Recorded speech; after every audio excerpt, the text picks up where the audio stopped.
All right. I think I did go live. Hold up. I apologize in advance when I look nuts right now because I have my headlamp on. Two, they're doing construction on the back, so you might hear some construction noises. It's not me this time. I'm not breaking anything. I'm not, doing anything crazy. It's just a little construction. Although I'm doing some construction in here this morning too. What's up, 3G? You're here early. Morning. Well, shit. Let me get this out the way before too many people come in. So, there's gonna be a stream later.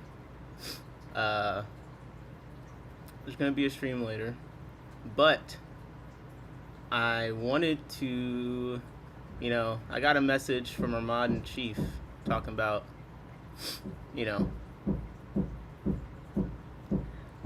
being salty because I've been doing the member streams. Well, my mod in chief is not a member, struggling college student. She's broke. Nah, joking. I probably should gift my mod in chief a membership. It's the least I could do. Captain does hold down the chat, the little moderation that we. Let's be honest. The moderation we do is banning bin.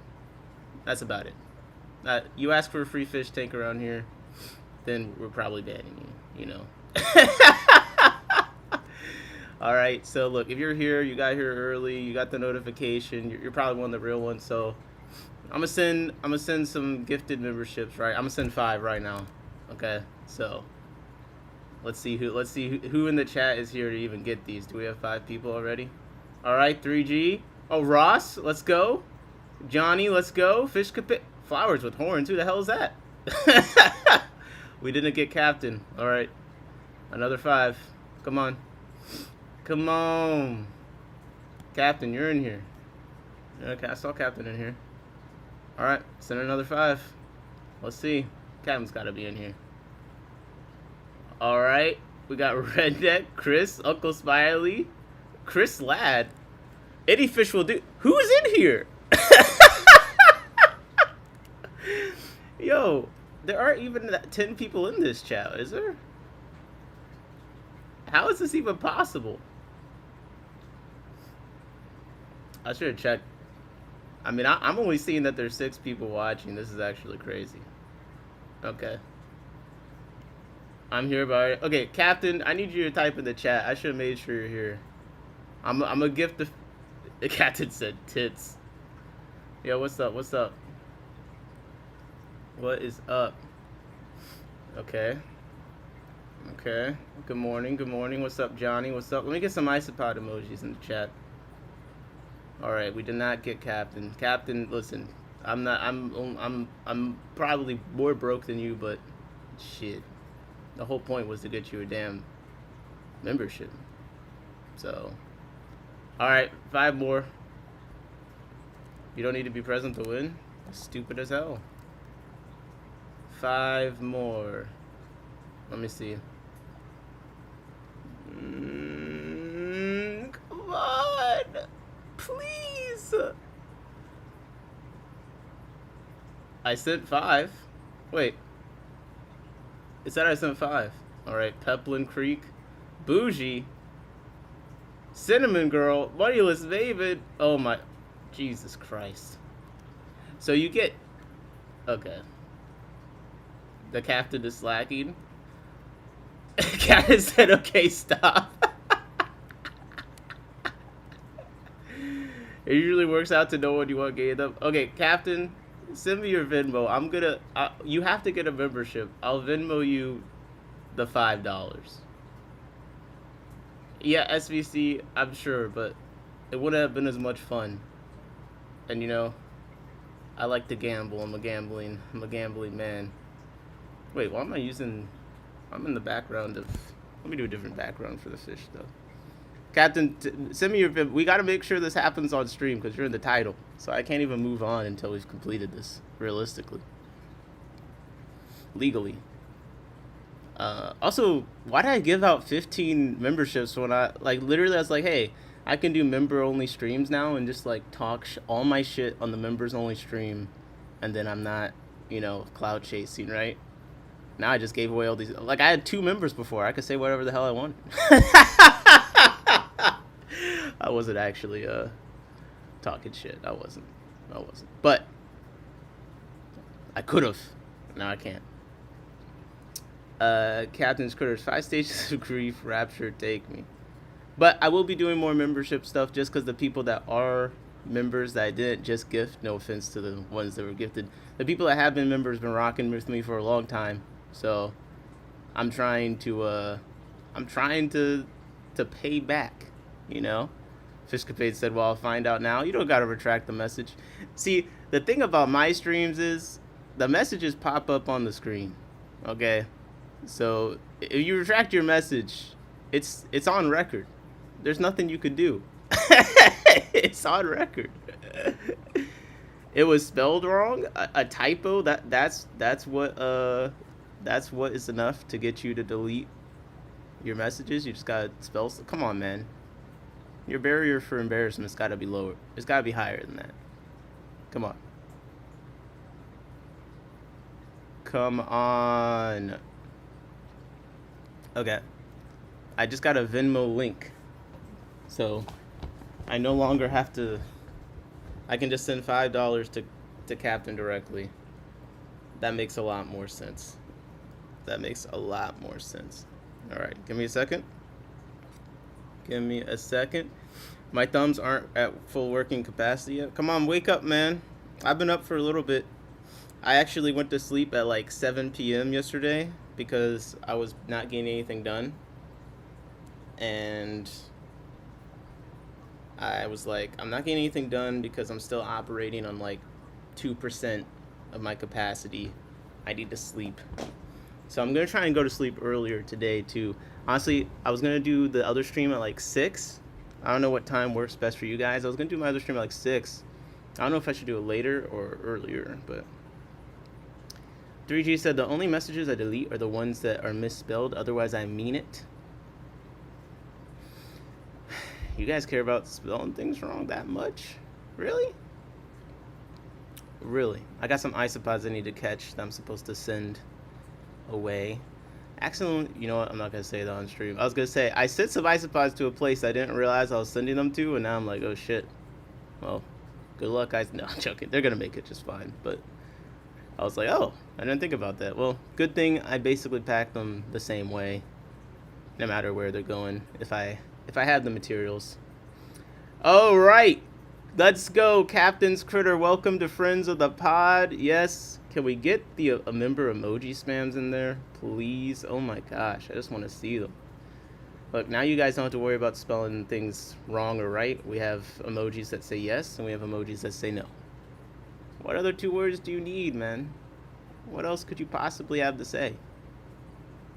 Yeah, let's go, SBC, SCU, the membership spam. Come on, come on. So, yeah, this was not a planned stream. Ugly sobbing now, I shall help mod the member streams. Those are probably the ones that need the most moderation, let's be real.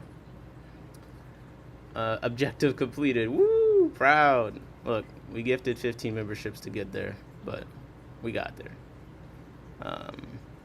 I guess if I gift memberships to myself, I technically get, like, what? My old ass needs you to do something around 5 because if you're gonna rock for another 6 hours, I don't want to fall asleep. I mean, I could if I get some of my actual video work done early, I might be able to start the stream earlier than 6. Need a maybe emoji for the indecisive people. Yeah, I think there was like a limit on how many emojis I could have at the time. Because I basically just the emojis we have in our Tanks Discord. I'm using for the membership, since I don't want to pay Lillian to make any more. I mean, come on. I'm cheap. Morning, Jody. Fishcapade said my membership was just collateral damage. Love you too. Hey, man. Look, we gifted 15 memberships trying to get Captain a membership until I realized I could just Venmo for $5. Listen, I always tell you guys I can barely read. I've never said I'm the smartest person ever, so we're confirming some things about me live. Captain said, apologies, I didn't realize it could be sent to offline people. I didn't realize that either. I did not. Fish Cafe said, I'll take it. Well, lucky for you guys, I'm probably going to start, like, before I work and I'm in the fish room, I'll probably start doing a member stream of me just literally, maybe even barely talking, just doing my stuff and yapping for like an hour. And then I'll probably, if I don't stream that day, at least I did that. But there's probably some videos I'll do members only that maybe like I didn't think were good enough to release. You guys could get the outtake videos, you know, that are like barely edited. You like it the lowest quality content only the members can see. That makes sense. But it's more stuff. There's more stuff to listen to, right? That's what it's all about. Now, the best part is that every time Scotty asks me to stream again, I'll say, just buy a membership, man. Then you got more streams. Like, I've never had someone who does so like, he doesn't comment, he doesn't like the video, but he's in the Discord every day. He's like, I just finished 8 hours of your stream. I'm ready for another one. I'm like, bro, I'm a real bro. I got a life. Fish Capade said, Jason, aka Depths Unknown, streams from the fish room, doing just maintenance, one of my favorite streams. Yeah. Once I get my camera set up a bit better too, where it's easier for me to set up my camera and get like different angles of the room, then I'll also do more of that as well. Because a lot of maintenance I need to do, some of which is what the stream will probably in part be, because I got some stuff to do. But I think we'll start out with picking some eggs, because we haven't done a morning picking eggs thing in a minute, you know. I'm going to redo the lights on everything today, so you see I took the guard off this one, because I hate how it looks with the guards, but like I need to save my eyes. But I'm going to finally get it together and, you know, do the thing. Since I got the new Barina 12-inch lights. Okay, I love these things, man. They light everything up perfectly for me, and it goes vertically. You know, it's 12 inches, so it goes on the 5 gallons like perfectly. That's the coffee, so get your drink ready. We're about to clink. All right. Oh, I got some breeding reports. I got some breeding reports. We can do that. If you guys have questions about breeding things, later the stream, you know, to preview the stream for later a bit, there will be an open Q&A. And I feel like if you have questions about breeding different stuff, the stream later will be a good one for you. That's what I'll say about that. Oh shit. What's up? We got something going on here. Hold up. Jody P just gifted 5 memberships. Holy. Jody, I just seen you spend like 401 on some Corys. You can't be just spending another. Thank you so much, Jody P. Okay, we're at 20 gifted memberships this stream. Jesus Christ. Let's see who got. Okay, Fathom got one. Let's go. Ben got one. Let's go. You can't get a free fish take, but he can get a free membership to My Tanks. So that's kind of, Tanks is in the title. This kind of counts. My Fish Tanks Aquatics received a gift. Congratulations, Jeffro. What's up, Jeffro? Been a minute. Oh, good one. Ozar Aquatic received a gift. Jeff Kane said listening and working. Thank God he didn't get a gift. Jody said we got Ben but no Scotty. SVC said Ben got a membership. That's fucking hilarious that Ben got a membership. That's actually hilarious. One of the fireballs passed overnight was having swim bladder issues. Damn, that's unfortunate. Yeah, one of the other quarries that I've bid up to 300, there was like one dying in the bag too. Quarries are definitely a hard one. I do wonder for the auction how far out people bagged stuff. I bagged my stuff the night before, but I don't know if anyone traveling bagged stuff when they did, if they swapped the water out. The water in the quarry bags look great to me. There was some terrible water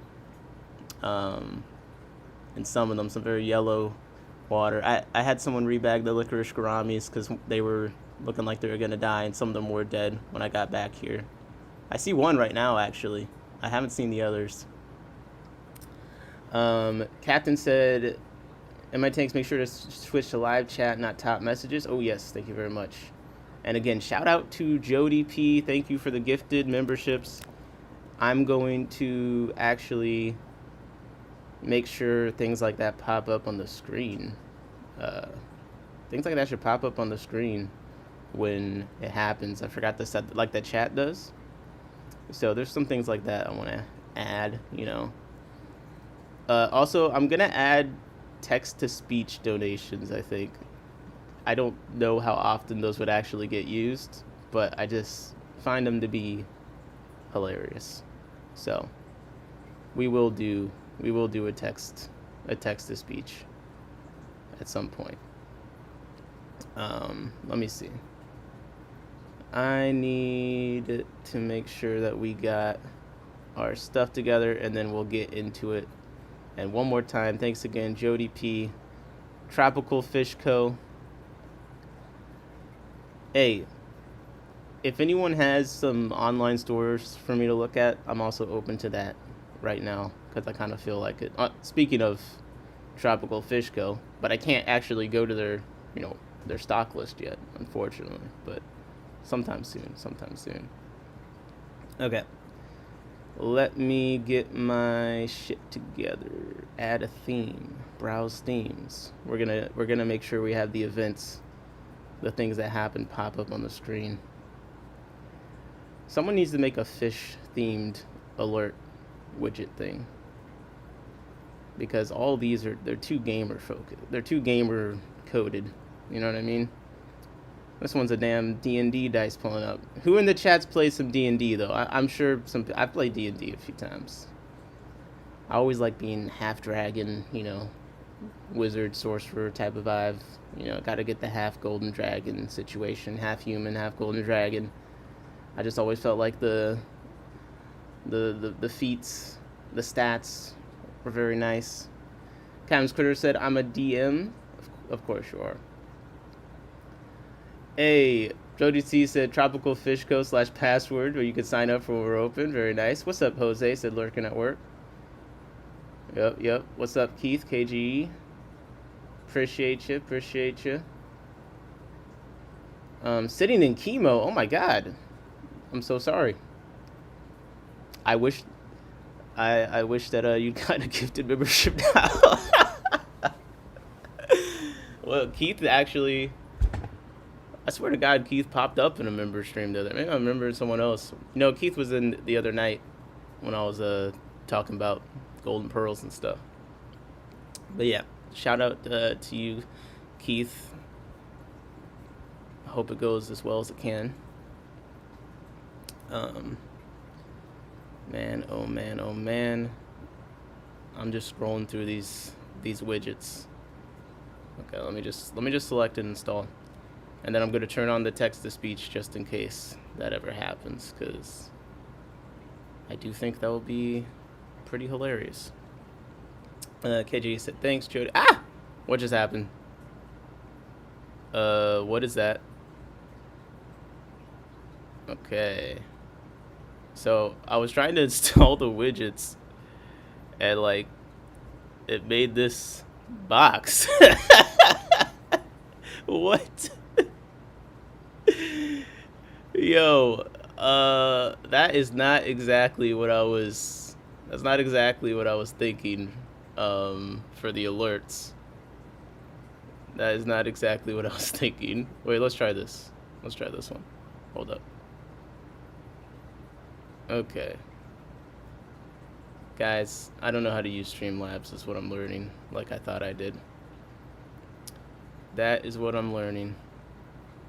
But it put the chat in there too. So we have a chat wall. I mean, I kind of like that actually. Joyfish Keeping said, Critters, can you post the channel link? Alright. I'm gonna be honest. I kind of like the chat having some kind of wall to it, but This is a lot. This is kind of a lot. So bear with me. What fish should we pick the eggs for first? I'm thinking we could try and see if any of Captain's rice fish, since Captain's in the title, we could try and see if any of them put eggs in the mop already. I'll be honest, the Scarlet Baddest probably eating the eggs in there. I'm probably gonna have to mess with that a little bit. Just being honest. The Procatopus could be good. There's the Rivulus. There's the Archasimian killifish, the petersii, that I've never picked the eggs for before. So no idea if there'll be anything in there. Captain put the... Oh, we got Captain's Critter link in the chat to the website, and then we have the Discord link. Yeah, definitely hit us up in the Discord for sure. Man. But yeah, what fish should we hit? You can just say a category of fish. We'll check the mobs for them. Okay, add alerts. There we go. Show. There we go. This is what I wanted. I wanted to add alerts.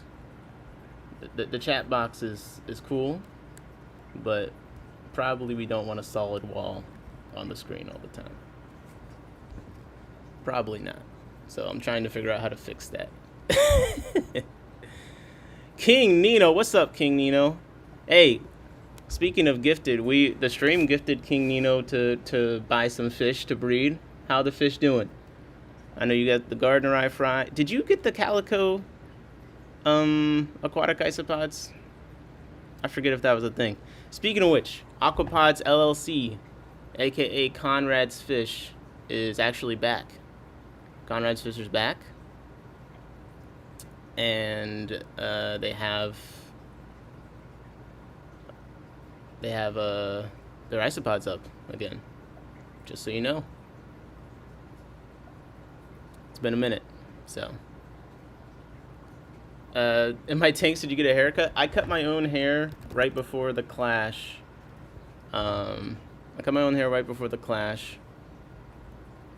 Right now I just have my weird headlamp on, so that's what's going on there. Oh god. Jody said, hey King, hey King. Okay, we got this set up, and then I'm testing the alert real quick to see if that's working. So let's see, test YouTube. Let's see if we got a super chat, what would it say? All right, there we go. All right, we got the text to speech. Let's go. Can I pick the wait, can I pick the voice? Because I feel like the voice is not how I'd like it to be. Like, it didn't have enough of an accent, you know what I mean? We can do different text animations. I guess the classic. Wait, what does it do if we get a gifted membership? What? 1 second. We need a... Where's our custom image? And there's no sound. All right. I'll do this on my own time. Well, this is my own time. Hold up. I could be selfish. Right? No? The sides look good. Nice job. Thank you. King Nino said, I have a Calico isopods, a tank full of them. Gardner Eye rising up, 2 rainbow shiners died. We'll see if you beat me. I got some rainbow shiners, but I got no fry from them. What can we trade? King Nino, I need some of the Calicos. Let's do a trade. What do you want? Come on. Let's make a deal. Okay. I think that probably doesn't. Wait, we'll test the gifted. Okay, so that's the animation. I want to change the animation. So that's for subscribers. Save settings. Alright, well. Let's move on to the fish. King Nino said, I'll just give them to you. I mean, we could trade something. If there's anything you want, we could trade. But if you want to just give them to me, I'm not going to say no. I'll be honest. I won't say no. Aquatic or terrestrial? Aquatic. He's talking about Aquapods LLC. I'll put the link in the chat. This is my, besides Captain's Critters, which now is the #1 place I will shill for, because that's the only way I pay my mods, with the shilling. But previously Conrad's Fish, now Aquapods LLC.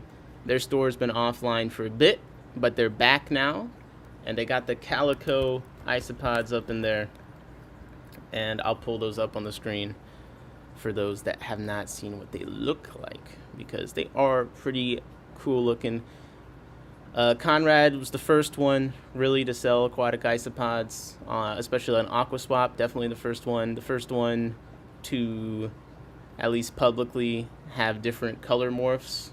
So he's the one that had the black color morph you probably saw on Reddit if you're into isopods. And he popped up like almost 5 years ago now, and then disappeared for a really long time. This is the same person, now they're back, Aquapods LLC. And he's got the calicos, so pretty cool. Different species of Lurcius than like Gardner Vita and myself have, or Philip. I think I can't remember if the calicos are a different species than the other one, the normal colored ones, or if he isolate. I think they might be the same. I forget. I'll have to ask him. King Nino said, I never shipped anything. It's kind of scary, but I'll do it. Hit me up on Discord. There's some good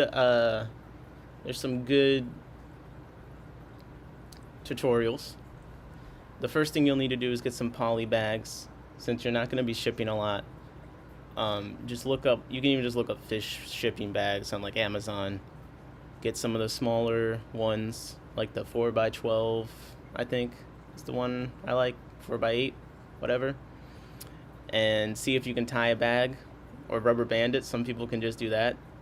If you're not going to be shipping a lot in the future, probably not worth it to get a heat sealer.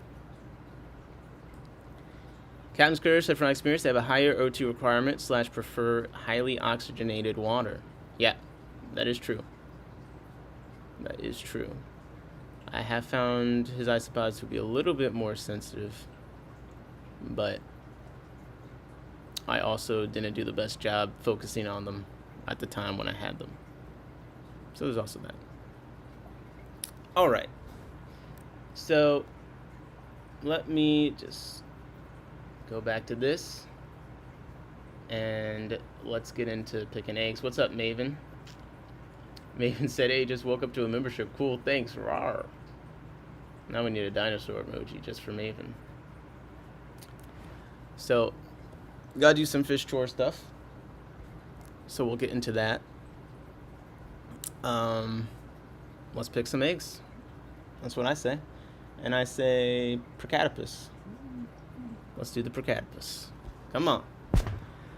Come on, come on. There's something. Come on, come on. And stop. Hey! I just heard a noise. Something happened. Ah! Oh my god, the band.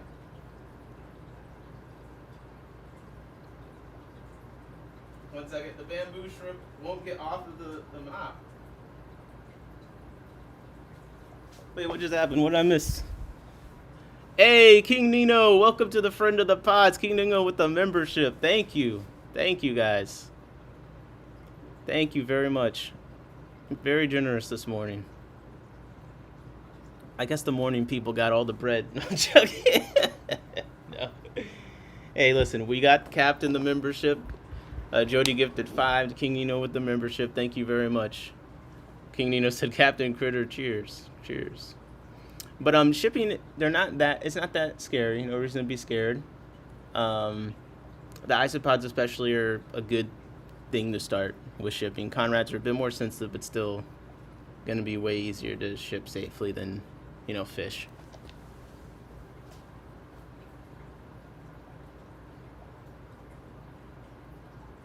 I legit can't get this shrimp off of the mop. Guys, this bamboo shrimp will not get off of the Procatopus egg mop. It's actually ridiculous. So I'm just gonna go to a different mop, honestly. Like, I cannot shake it off.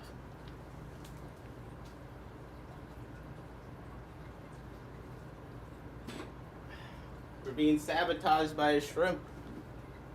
By a damn shrimp.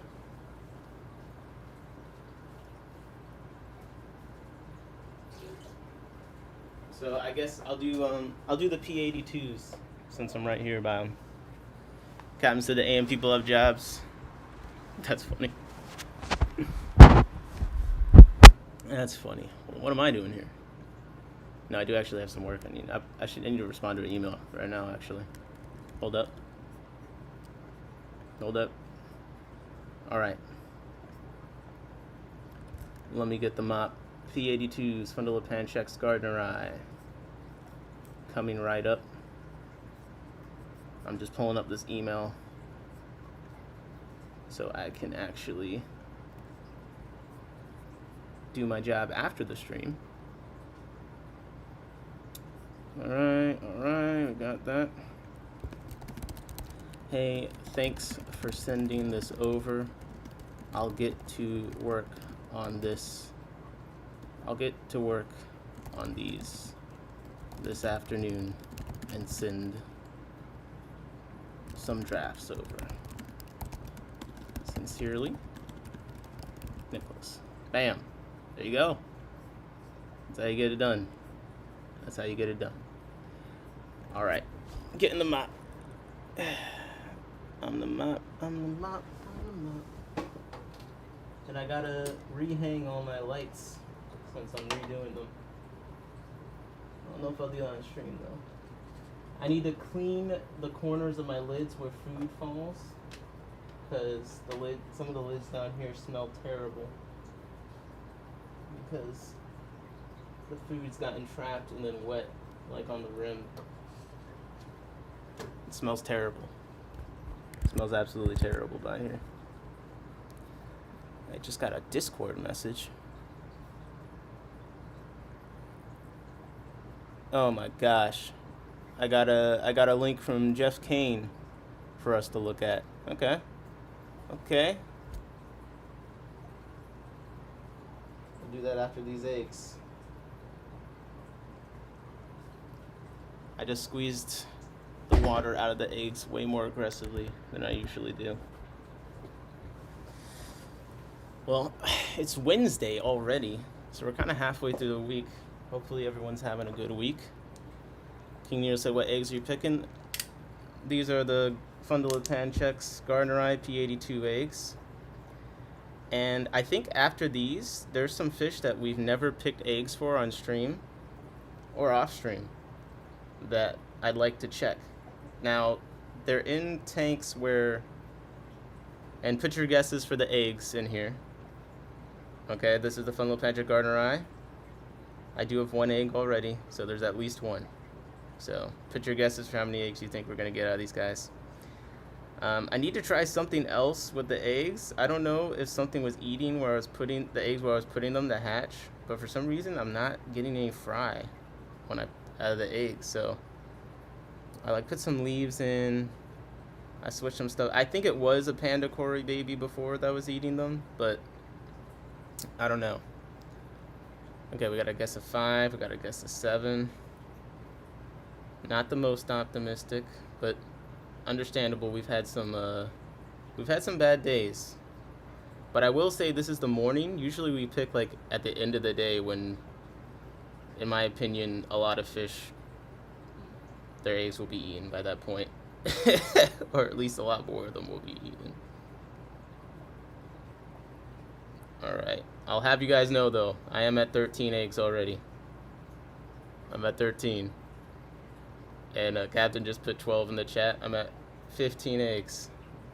So if I don't have fry from these guys in a week, just call me out, because this is ridiculous. 11D7?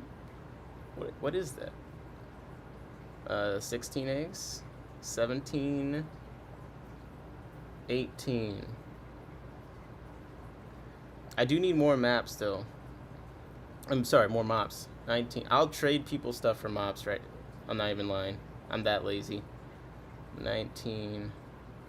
20, 21, 22.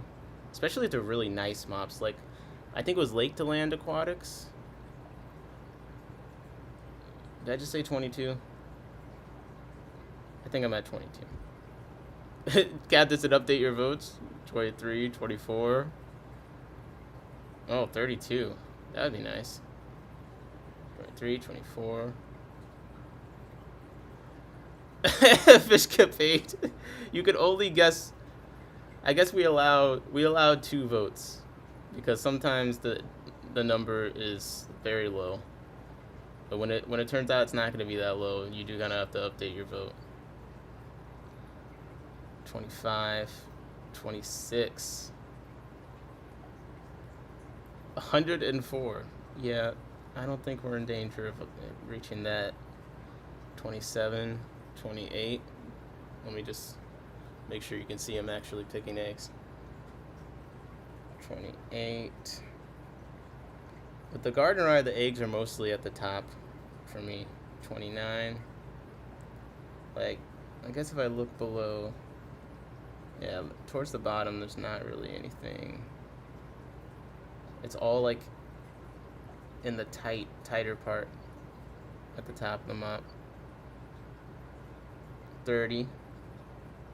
Maven said 42 and 36. Guys, don't abuse the system. At this point, I don't know who's going to be right. It's slowing down though, so I'm going to stop soon. We don't search forever for eggs in the mop. We keep them moving. Alright. But it's slowing down. 31. Maven's work of the system. King Nino said all your garden rye eggs are on the bottom. Interesting. How long's your mop? This is how long my mop is. That's so funny. Listen, man, fish have their preferences.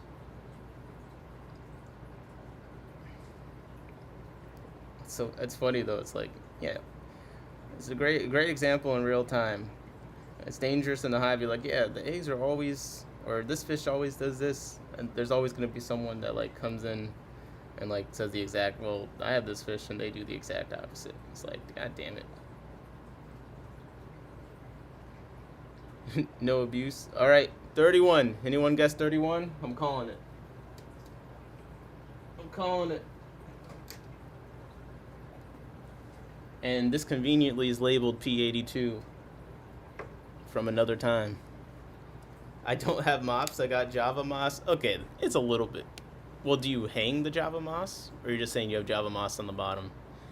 I do want to do some moss mops again, because I do think there's some benefits. My first guess was 32, but someone else said it first. I was trying to get the 32. Mops are for quitters. I don't like, I think there are better ways than mops, and I have done and am doing some tests, but when you have a lot of different things, it's hanging off wood in the filters, very nice. It's hard to maintain the moss mops in mass. Now I probably have enough moss, I could do some moss mops, but basically what I need to get set up is some tanks where I can just put mops in and have them hatch. Because I think picking the eggs damages some eggs. That's my theory. I don't know which eggs. I'm not saying it's all eggs, but I think some eggs. So, all right, let's see. I'm kind of feeling brave, so I'm gonna get the mop from the Aphanius Mento and see if we get any eggs from that. I do my incubation try. I never had good luck with water. Yeah, I'm not competent enough to do the dry incubation. I'm not consistent enough. And for some of them, the water is just faster. So, I'll be right back. Getting the mop.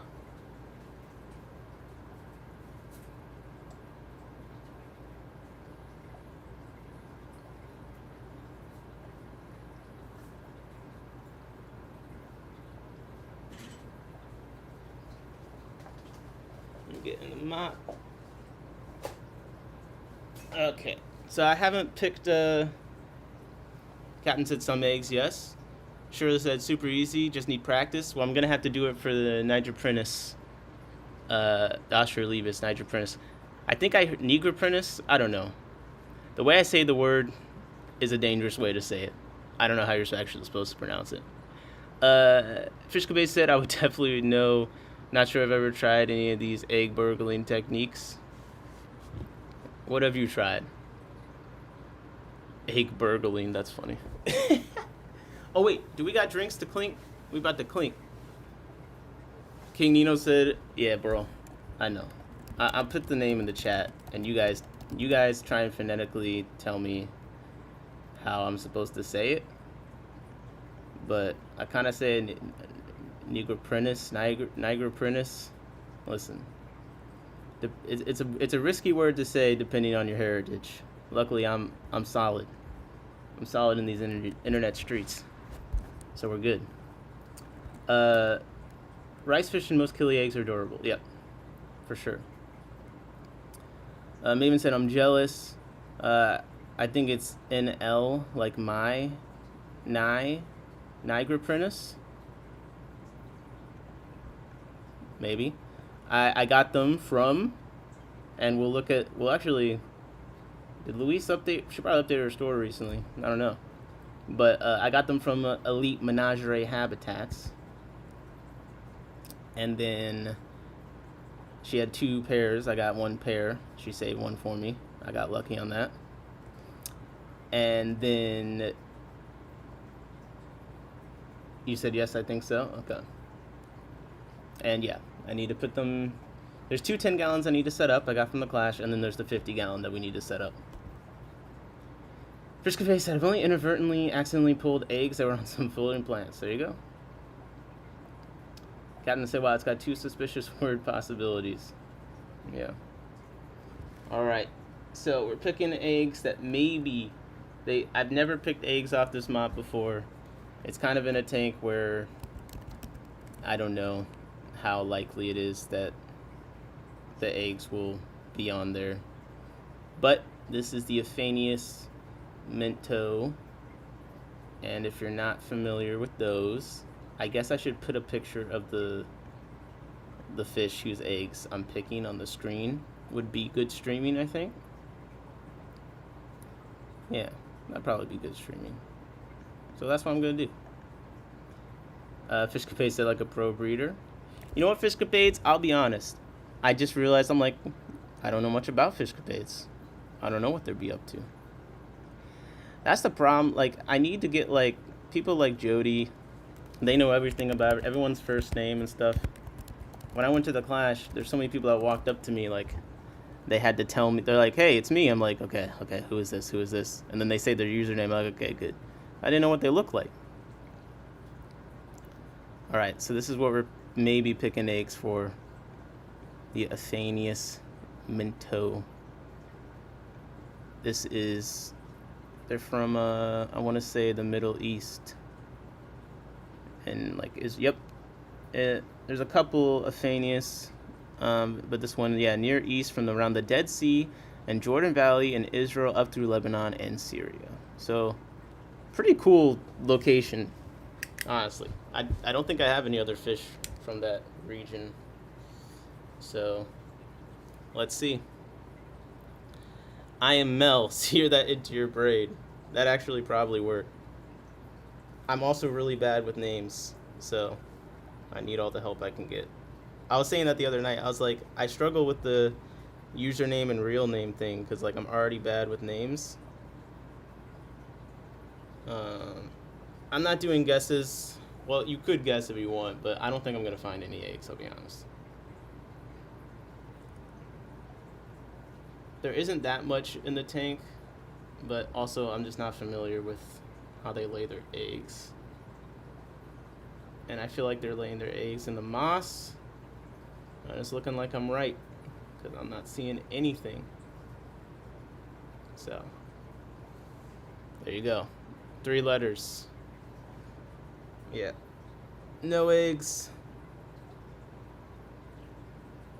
That means we gotta do Captain's rice fish. No, wait. Actually, Let me do the rivulus because I haven't picked eggs from them in a minute. My student chat isn't showing all the comments again. I'm on all Yeah, you gotta make sure you have live chat on.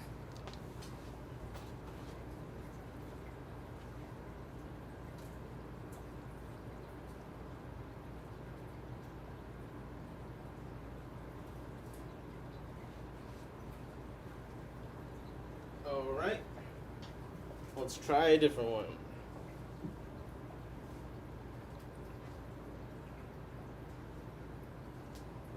Let's try getting some eggs from... Well, you know what? We're doing all new things, right?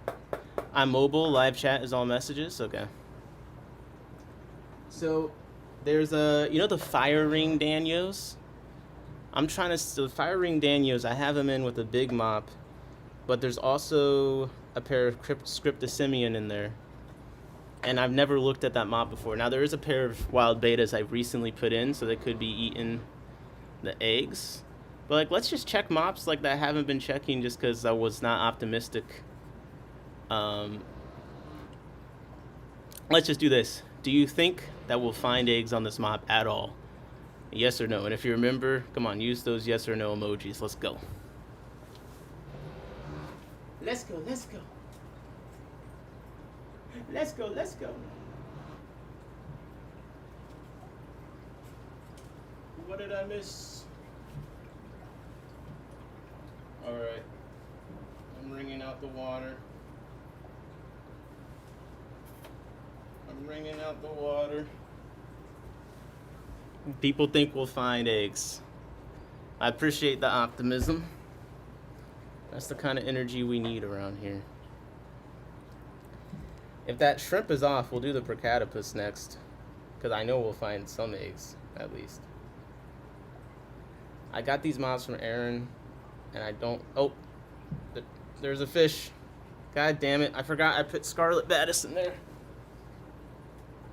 There's a Scarlet Batis in the mop. Okay, that decreases the odds of us finding eggs in this mop significantly. That Batis was probably in there eating all the eggs. Yeah. I don't even want to keep the mop out too long now because, like, is there any more fish? We get 2 guesses, right? No. I'm telling you, everyone that guessed yes, you're looking pretty silly right now. Wait, I found 1 egg. No idea whose egg this is. There's 1 small, very clear egg. I don't know what egg that could be. So that's a mystery egg. Okay. God damn it, I gotta stop putting this... Dude, I put Scarlet Batis in every single tank. Like, I gotta stop. They eat all the eggs in the mops. And they're so small, they can actually get up in the mops. Okay, we found 1 egg. I don't think we're gonna find more than that. I'll be honest. But 1 is enough for you to win. William said bad Batis, yeah. Bad Batis. But it's kinda on me. Kinda.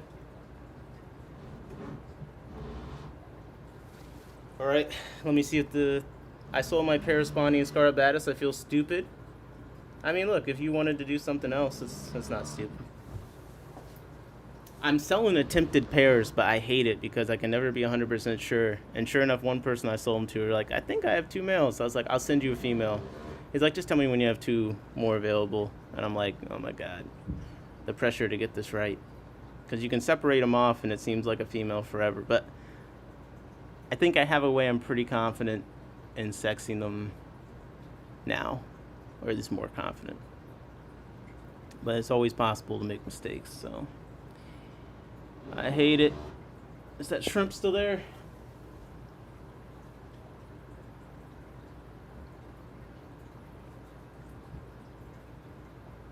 Alright. The shrimp was there, but I shook him off. So we're doing the Procatopus eggs now. Yeah. William said, surely I know a guy.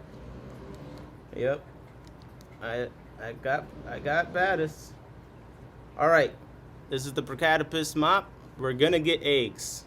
Guess how many eggs? We're not doing yes or no for this. If I buy any more fish, it'll be a colony of Northobranchus I have on hold. It's $80. I know someone that has that species. If you want them now.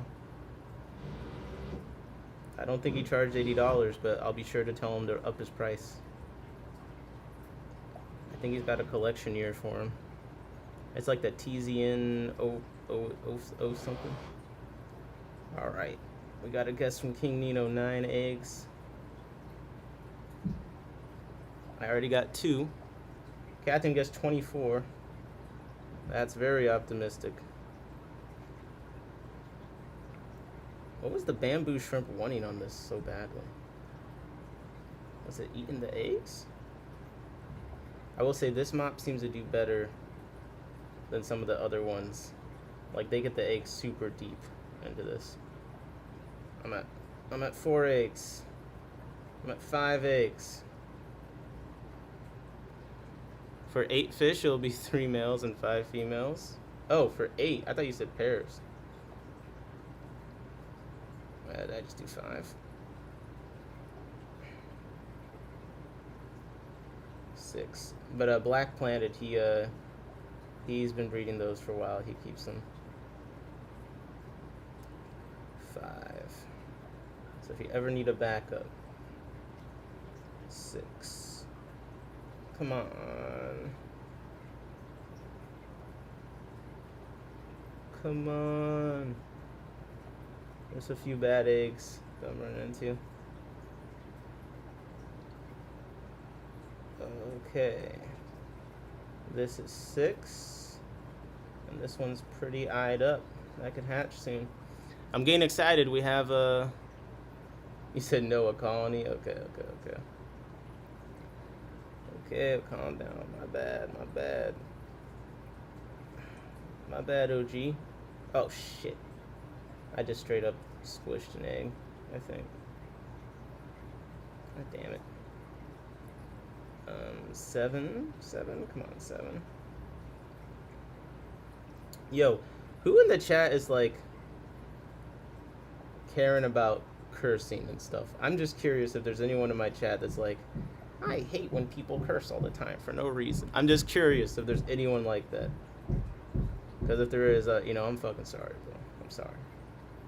It's just, I'm a flawed individual. 8. 8. If I can get it out off this damn mop. The Procatopus eggs are some of the sturdiest killifish eggs, that's for sure. I think they are the sturdiest ones I have, honestly. But they're crevice spawners, so they kind of have to be because they push them into hardscape, all sorts of places. I think they could even shoot them like out of the water a little bit if they need to, I believe. If I'm remembering that correctly. Bro, I can't get... Okay, there we go, number 8. As a mod, I care about excessive pursuit. As a what do you say? As a person, you do you. Wasn't the mod based on the chat rules, or are you just saying as a mod like you're worried about my channel reach being limited or something? That was 8, right? I know I said I don't search for eggs very long, but like this mop has had eggs. It's just taking me forever to get them off of it. But I think that's why they kind of survive in there well. So they can really shoot the eggs in deep. But I think that might be it. That might be it. I just put this mop back in. Oh wait. Did I say it was an 8 or 9? Because I see some eggs, but I don't feel like forcing them out. Okay, there's another super eyed up one. So I'm gonna get that. I might let them. Once I take a few more fish out, I might try letting the eggs hatch in the main tank again. Cause I had some luck where like I was getting fry out of the main tank every day, but I definitely had to pull the fry. Like I think they would have gotten eaten if I didn't pull them in the morning. You know. But yeah. All right. 9. We're at 9. Anyone guess 9? I'm calling it.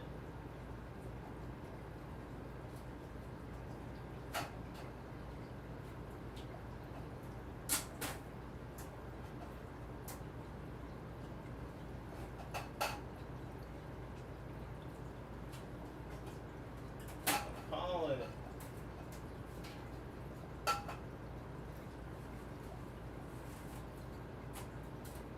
Okay. That's 9. Not bad, not bad. Nino guessed 9? Oh shit. You get a gifted membership for guessing it right. Oh wait, you already got one. Morning, Beto, morning. We're just picking eggs. All right. And about the cursing, Maven said, "I don't give a shit. I cuss like a sailor. Ask my brother. He was in the Navy." Well, there you go. Yeah, because it's interesting. I remember, I think it was like a comment on maybe Bougie and Jody's thing where someone said something about like cursing. But then when someone was saying they were talking about Florina again, I think it was Salient. I like briefly went over to see what the hubbub was because, you know, ever since I was arguing with Jorge and stuff, I find the Florina conversations to be entertaining. And there's like some people in the chat talk about like cursing, family values. I was like, bro, what the hell kind of old school? We in a church in here? Like, it was like, is this a fish stream or what? Mans was talking about, and I met, I think Salian did say hi to me at the Clash. I met him. He seemed nice. He was talking about like Charlie Kirk and our heroes, Ben Shapiro and stuff, and or Ben Sharp, or I'm just like, dog, what's going on here? It's not Florida. Is not that deep. It's not that deep. They're in that chat like, oh, I hate when people curse. I'm like, my goodness, man. My goodness. I guess. I guess. Putu is Captain Critters. It's about time we bullied Putu into being Captain Critters. I feel a little bit bad about it. Because, like, keep your username, you know, it's fine. But, like, the consistency was nice. I had to time out Chris J in the early days. He's calmed down a bit. Wait, when did you time out Chris Junkin?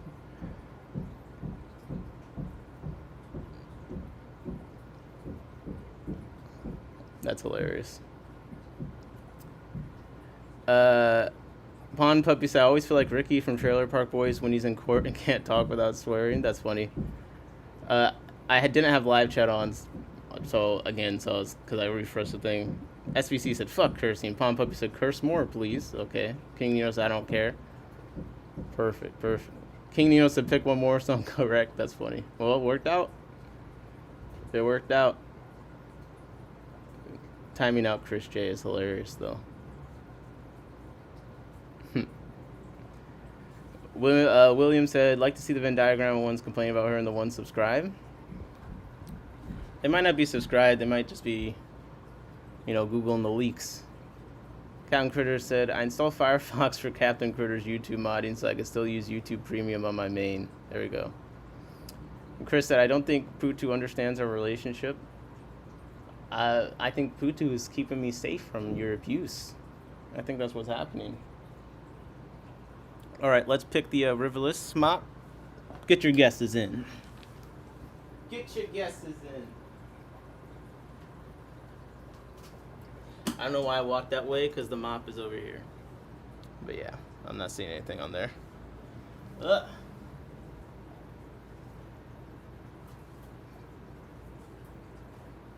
We need a win. We need a freaking win right now. I do not have my my mop set up very in very hospitable environments. There's two mops in my head that might have that like I feel like will have eggs on them. But now I'm like nervous because if they don't, then this is like, what's going on this morning, man? Did I start too early? So let's do, and I don't even want to like, let's do the Kalitawa. The Kalitawa. Let's see.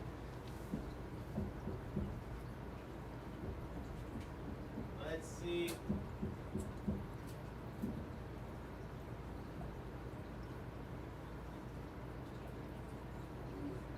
Getting it out.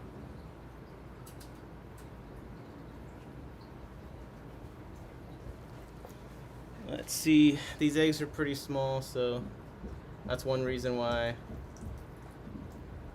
my strategy with the Kalitawa was going to be just moving the mop. That's how I've gotten the fry I've got so far.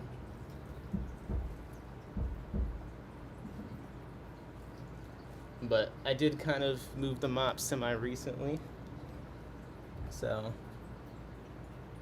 what I'll do is if I confirm there's a decent amount of eggs or any eggs, we'll just place the mop somewhere. But, oh, there's a ton of isopods in here. There's a ton of isopods in this mop. Oh my goodness, like a lot. It makes sense because the tank they're in does have stuff that would like to eat them. And like I said, I just put this mop in. Fish prefer laying their eggs in all natural rare hair moss. Fish really like laying their eggs, so at least some fish really like laying their eggs in the algae. So yeah, this mop is looking empty to me. So we're striking out all across the board. I'm gonna keep trying mops until we have a win though, because this is ridiculous. But usually we're picking at night, so I'm like, wait, is it actually better to just pick later in the day? I don't know.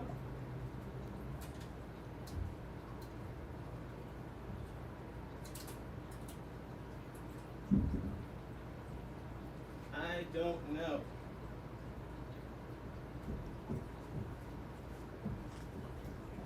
Let me think about this.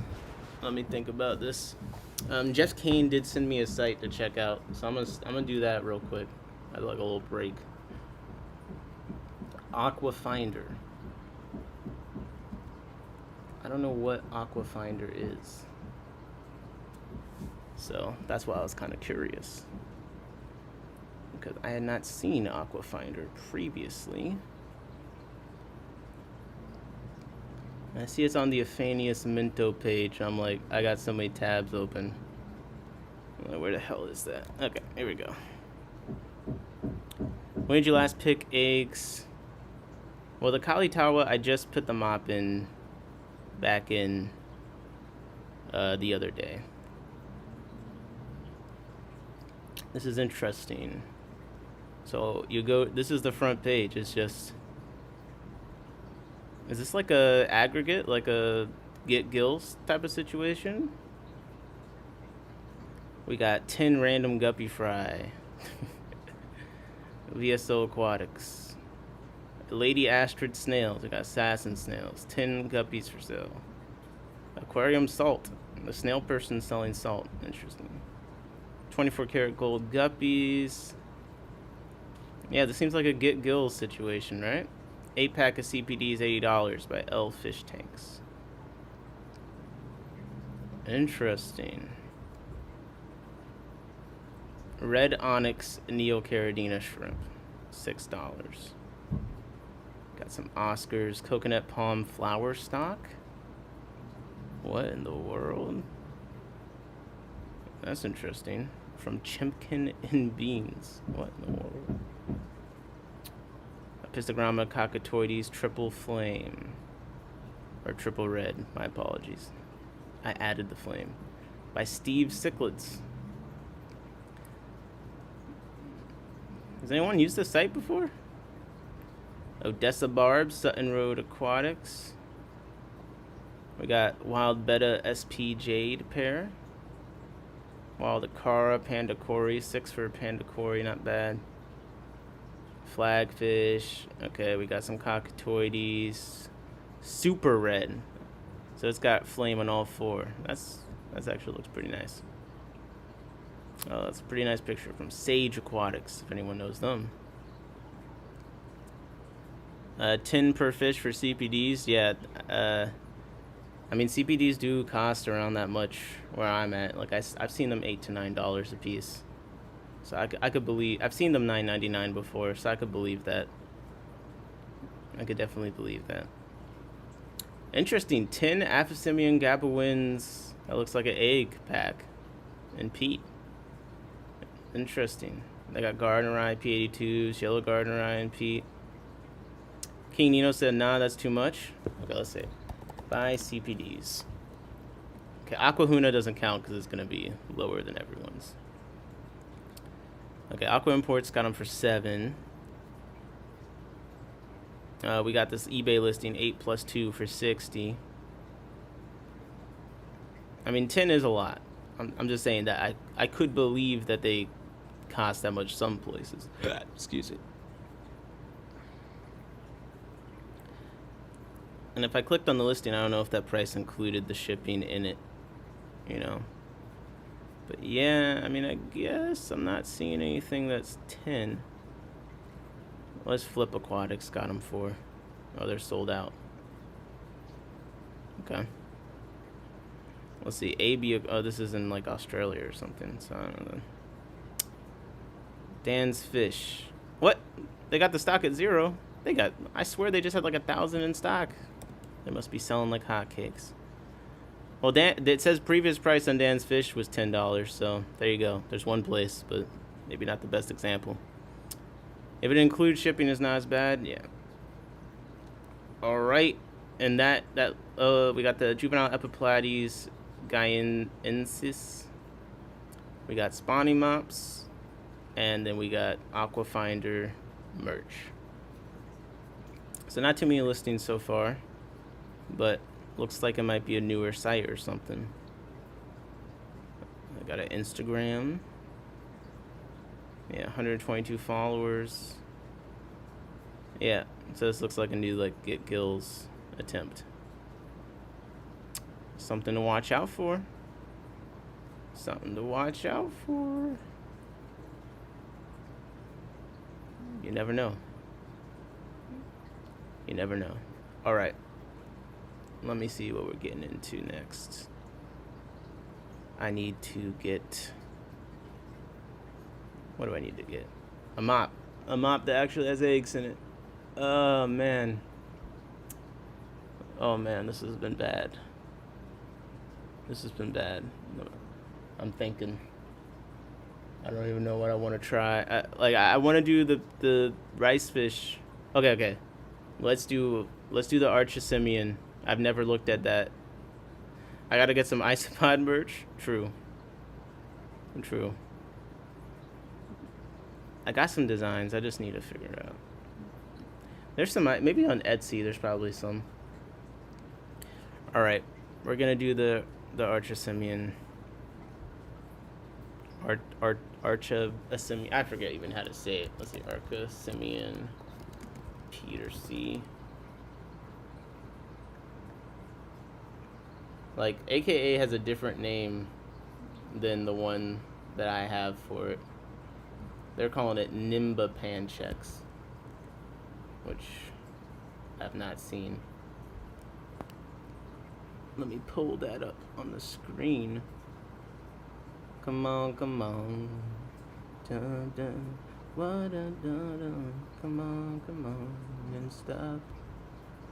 Nimba Pancheks. AKA. Where's my tab? You can actually see it. Alright.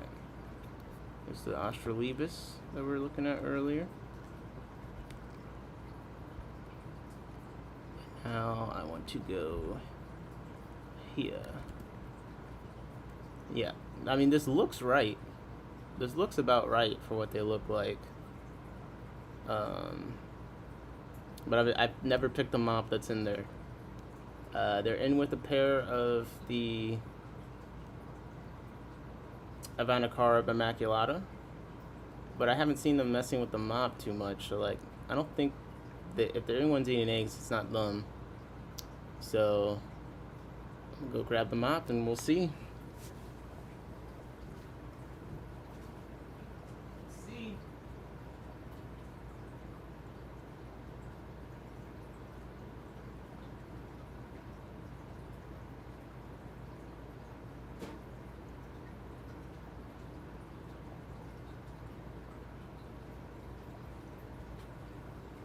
All right.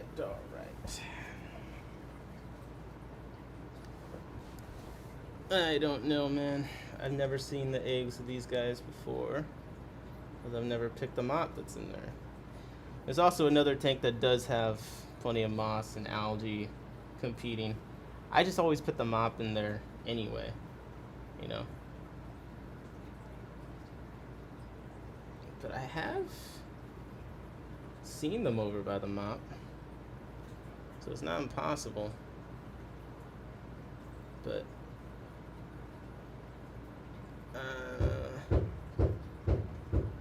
there's the construction.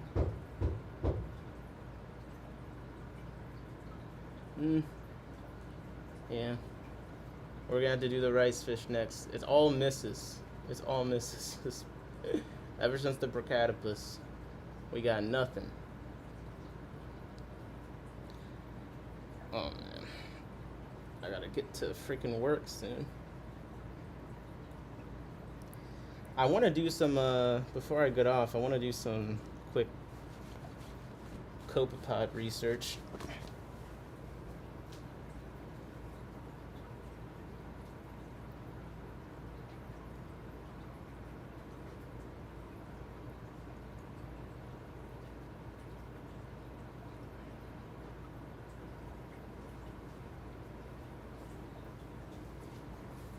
Oh man. I'm too nervous now to try another mop. I kind of want to check the panda quarries, but like,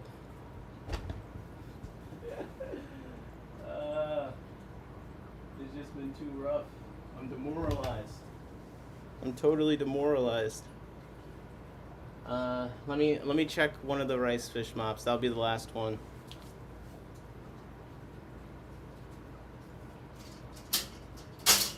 Then I'm doing my copepod research.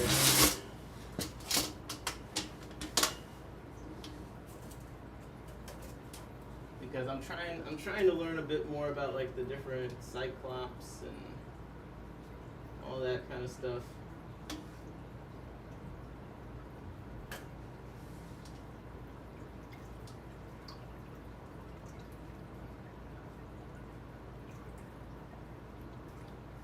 All right.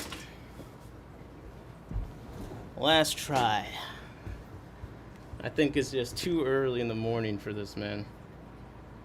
I think the eggs haven't even been laid. Okay, we got one rice fish egg. There we go. Success. We're saved. We got one. I mean, that's better than we've been getting. Okay, we got two. All right, we got 2 eggs. There we go.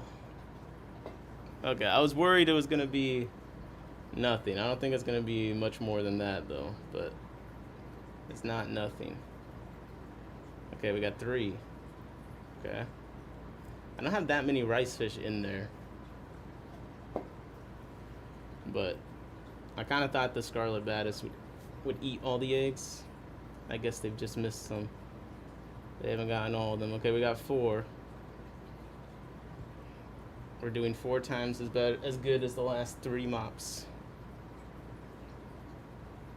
And these are the captain's critters, the black Medaka. And I need to sort through there and do my culling. I took some quote-unquote coals out of there the other day. The one I guess for me, I'm just selecting for the darkest ones, so I'm just taking out the lighter ones. I don't know if they have, I'll have to double check. I don't know if there's like a difference and darkness with the sex at all with those. So I know some fish, like the killifish, the coloration, male or female, differs. I don't know how much it is with that with Medaka. But, alright. I only have like 3 egg-laying females in there, and some of them I see still have their eggs on them. So, they haven't laid them yet. We got the 4 eggs. I'm honestly happy with that, considering we had 0 eggs up till this point. I can't be mad.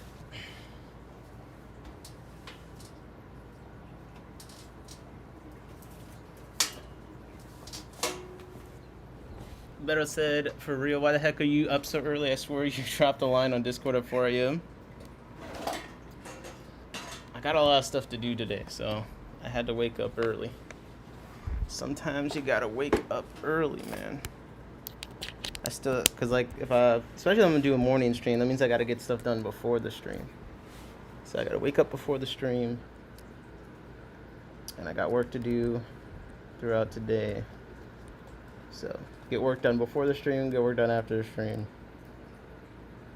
But let's get into I'll do a little bit of research here, okay? So I'm just getting into my research rabbit, and I wanted to look at Cyclops. You know what I mean? A little Cyclops copepod. You guys seen these? These tiny little guys? They popped up a little bit when we did the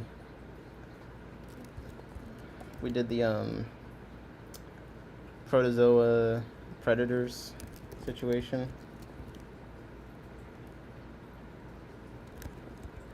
And apparently some cyclops eat protozoans. So I kind of wanted to look at what the hell is going on. Better said yes, Nick, like get gills. William said he woke up on Jody time. Yeah, seriously. I mean, not quite, because Jody wakes up a lot. Oh shit, okay. This is where I already found the one we're gonna look at before I end the stream for now. I should be back on later. So don't worry your little heads about it. Don't worry your little heads about it. Let me get to my research rabbit. Bam. And I started a copepod folder. Now this is one, listen. When we break news on here, man. We break news on the stream. I think that this paper, added it to the folder earlier for the stream. If you're into this kind of stuff like me, this should be a cool one. Just off the title, I think a lot of people I see in the chat should be into this. Okay, so let me adjust the size of my face. Get it out the way a bit. So if you want to read along, you could try on your phone.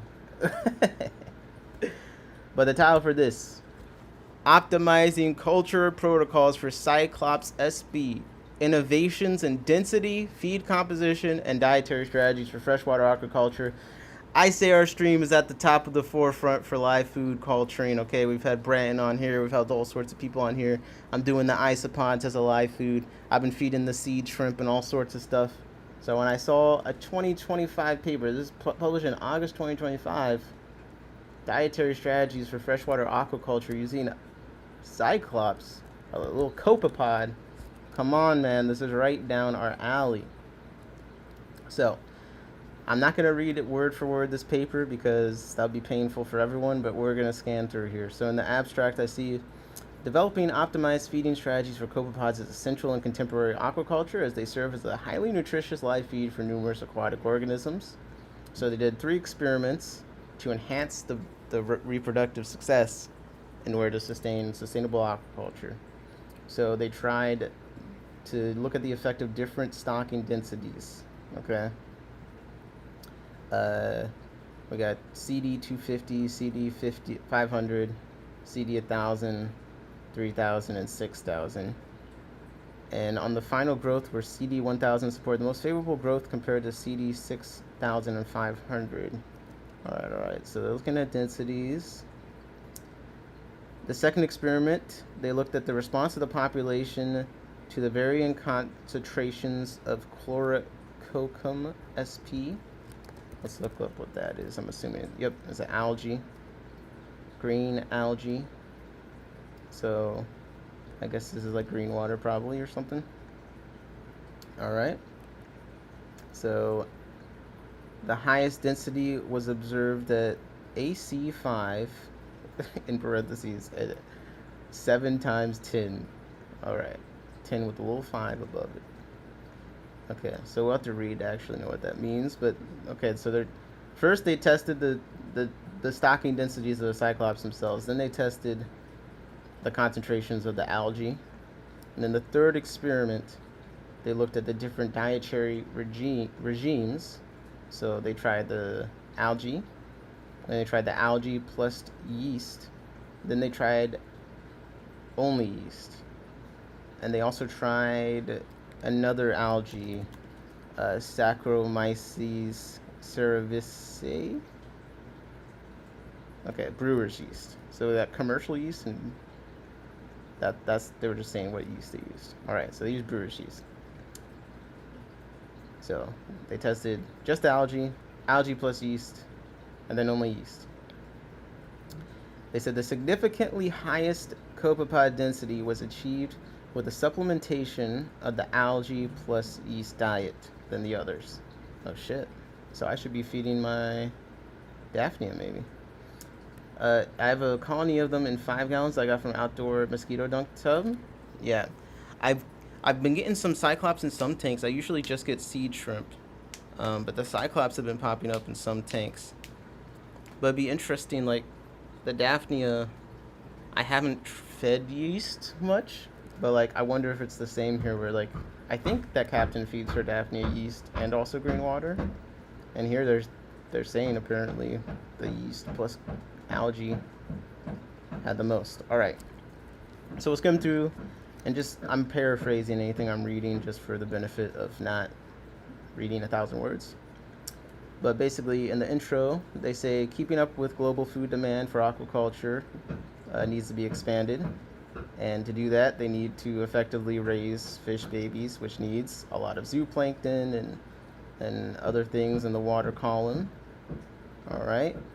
Zooplankton are important in pond ecosystems because they transfer energy from phytoplankton to other species and help control the phytoplankton boom. Their production depends on water quality and nutrients, and they're a crucial food source for young fish, influencing fish population growth. Young fish, especially larvae and juveniles, they grow and survive better when fed live, enriched zooplankton. And I'm just going to look up the definition of zooplankton. Zooplankton are the heterotrophic component of the planktonic community, having to consume other organisms to thrive. All right. So copepods are included in zooplankton, just for our information. So zooplankton constitutes, Jesus Christ. Zooplankton constitutes a nutritionally rich food source for aquatic animals, as evidenced by studies conducted by Cabria et al. 1997, and et cetera, et cetera. They're a good source of nutrients, proteins, amino acids, fatty acids, and minerals, all which are important for aquatic organisms' growth. However, the inconsistent availability of live feeds presents a challenge. All right. Cyclops sp is rich in proteins, highly unsaturated fat acids, HUFAs, polyunsaturated fatty acids, PUFAs, carotenoids, and other essential compounds. Copepods, including Cyclops sp and Diaptomus sp, which we'll look that up real quick just to remind ourselves what the heck that species is again. You guys with me? They get green water and PSB, sometimes powdered food. That's Captain chiming in on the Daphnia. Okay, Diaptomus is just, it looks like it's a different genus of copepods with a single eye spot.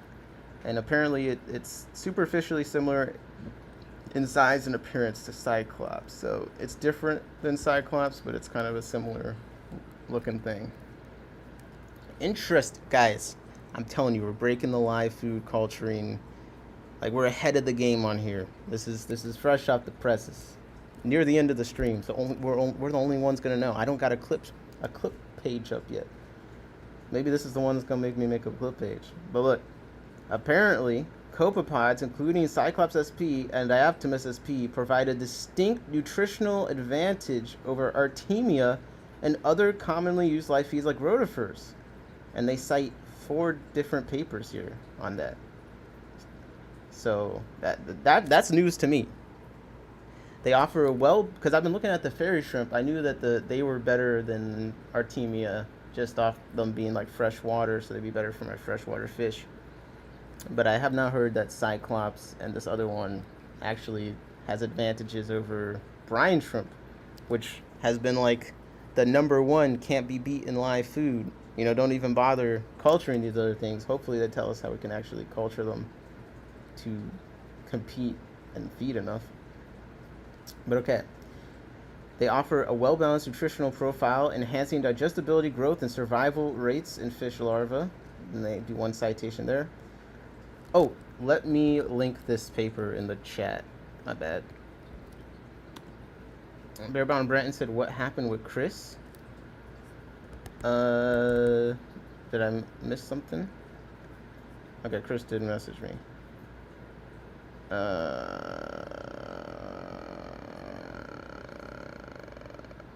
Okay. Chris did message me, and he is very mad. Okay.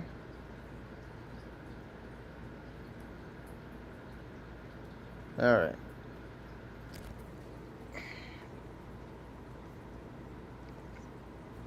Oh, goodness. I tried to rewind, but can't find it. Basically, Captain said something about timing Chris out for saying something allegedly, and then Chris was mad because he was like, I never said that, basically. And I definitely understand why he's upset.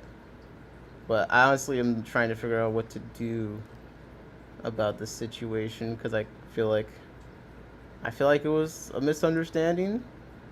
So I'm not sure. Like, I didn't know or allege anything happened, and Captain did apologize. So I'm not sure what I need to do, but I guess I need to talk to Chris about that, because I see he just messaged me a few minutes ago on Discord. So yeah, we'll see if we can get Chris and Captain maybe to talk and figure out. Beto said, I have copepods consistently for over a year. They are prolific. And I'll probably just honestly cut that part out of when the stream finishes uploading. I'll just cut it out of the stream VOD, just so, if that is the problem, the allegation being there, I'll just cut it out. No problem. What's up, Audra? Good morning. Good morning. How's it going? Yeah, Chris, if you're still around, I see your message. I hear you. I'll respond. It's just hard on stream because I want to make sure I do a good response. All right. What's up? What's up? Audra saying hi to everyone. All right. Copepods are prolific, according to Beto. I lost my whole train of thought in place. Oh yes, copepods are nutritionally superior to Artemia, allegedly. So, the Cyclops and this Dioptimus SP apparently are nutritionally better than brine shrimp. They said they result in higher survival rates and more uniform growth in fish larvae. In contrast, Artemia often leads to lower survival rates and more heterogeneous growth, complicating larva culture and requiring larva sorting to prevent cannibalism. Okay, this is very interesting right here, because especially for things like killifish, you hear people talk a lot about some fish growing faster than others, and then you got to sort them out because they start eating each other.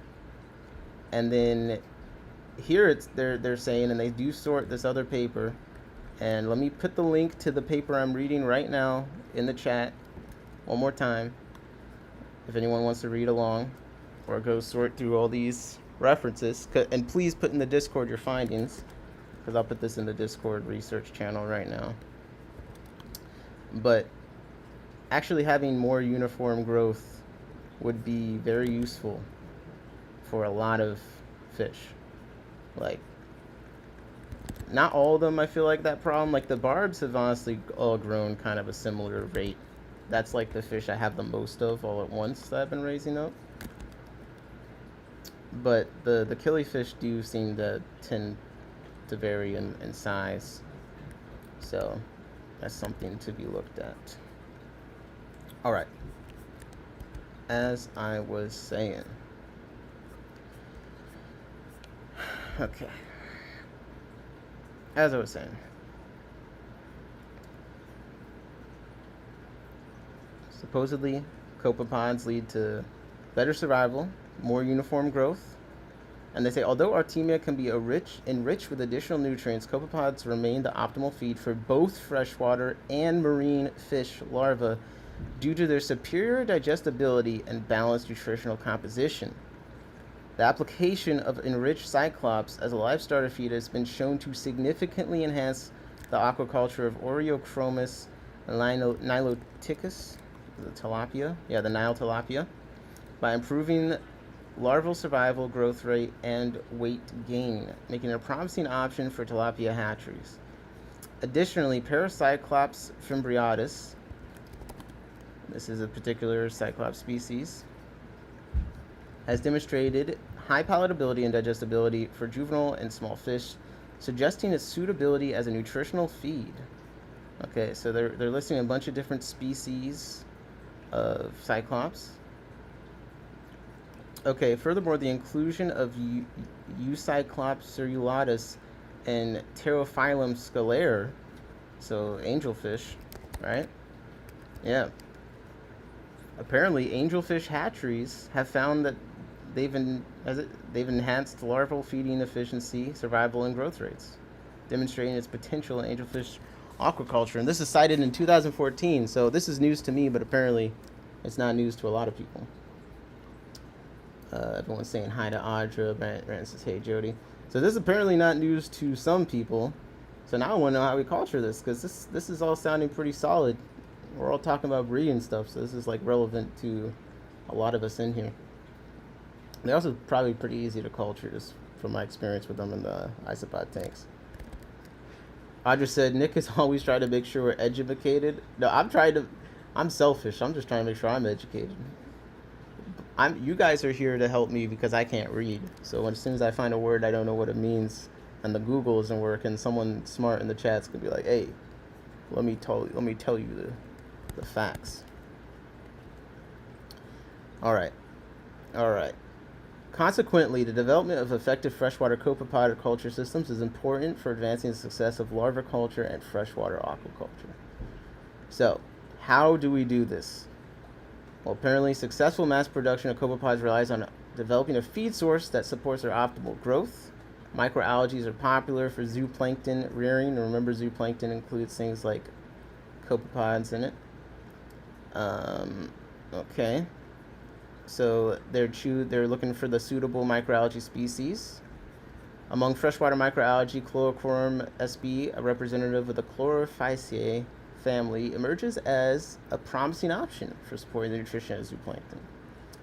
It's got carotenoids, astaxanthin, lutein, zeaxanthin, neozeaxanthin, canistaxanthin, xanthine, as far as xanthin, right? Axanthin? I don't know. It's got all the xanthins in it, highlighting its potential importance in aquaculture applications. Okay. Azaxanthin, a key metabolite synthesized by the algae, has been shown to enhance immune function and provide protections against various diseases, including cancer, through its ability to neutralize reactive oxygen species. In aquaculture practices, microalgae enriched with azaxanthin are widely utilized as pigment additives. All right, so We got the chlorococum, that's like the algae species of choice, it seems like. Bill Brown Brenton says, copepods are heavy in my paramecium culture. Maybe there's a link? Possibly. Yeah, I imagine a lot of people with paramecium cultures and things like that are feeding copepods or equivalent zooplankton critters. Because a lot of the times they do say like some of the green water culture stuff, like the benefit is, or the paramecium, it's like you don't know exactly what's in the quote unquote paramecium, but like it's the stuff in it that they're eating. Although the cyclops, I feel like you usually can see them, and they're pretty distinctive. But there's other copepods.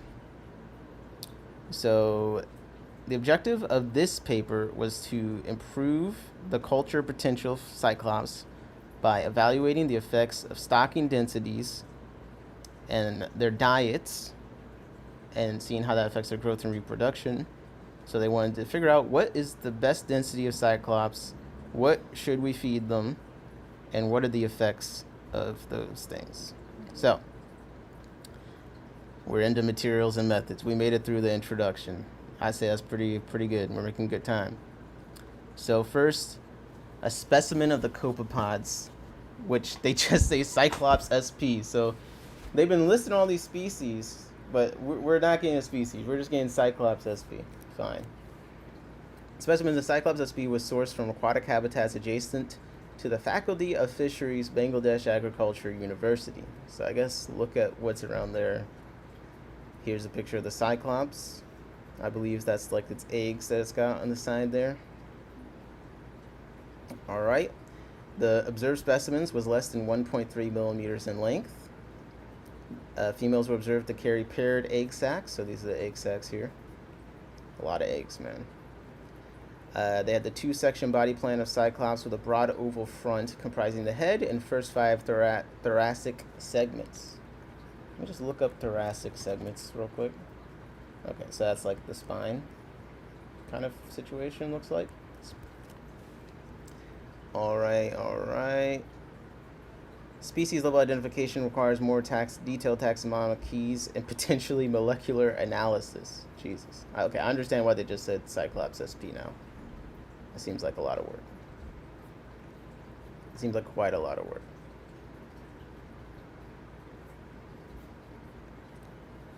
Different species have been documented throughout. Okay. They list a bunch of species that have been documented in Bangladesh. The copepods were cultured in glass beakers with a 1 liter capacity containing gently aerated water at an ambient temperature of 23 degrees Celsius. 23 degrees Celsius to Fahrenheit real quick. So 73 degrees Fahrenheit. They had a 12-hour light and 12-hour dark photo period. Pretty standard stuff. The density was determined every 48 hours under a light microscope. And individuals were transferred to a new culture beaker every 6 days after being collected through a sieving process. This maintenance protocol was continued until the experimental phase commenced. Okay. So here we got pictures of the algae. It's very, very green. Very, very green. Wow. Barry Potter Brenton said, that's exactly how I do my paramecium. It tracks. Yeah, man.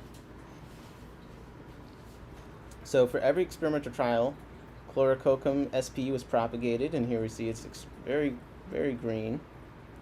The algal cells were collected during their exponential growth phase and separated through centrifugation at 2,000 RPM for 10 minutes, then provided as a live feed to the copepod. So I think they actually made it into a powder, right?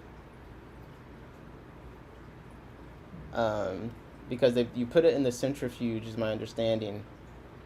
And basically what it'll do is it'll take, like, you got the green water, and green water has the algae floating in it while it's green, right? But after you do the centrifuge and it stirs it up super fast, you can get all the algae piled together at the bottom. So it sounds like they did that and then collected like the concentrated algae, and maybe they even dried it out and made a powder. I don't know, but okay.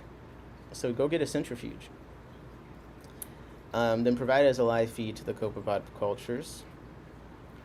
All experiments were conducted using 500 milliliter glass beakers containing 400 milliliters of moderately hard water solution, parentheses EPA medium.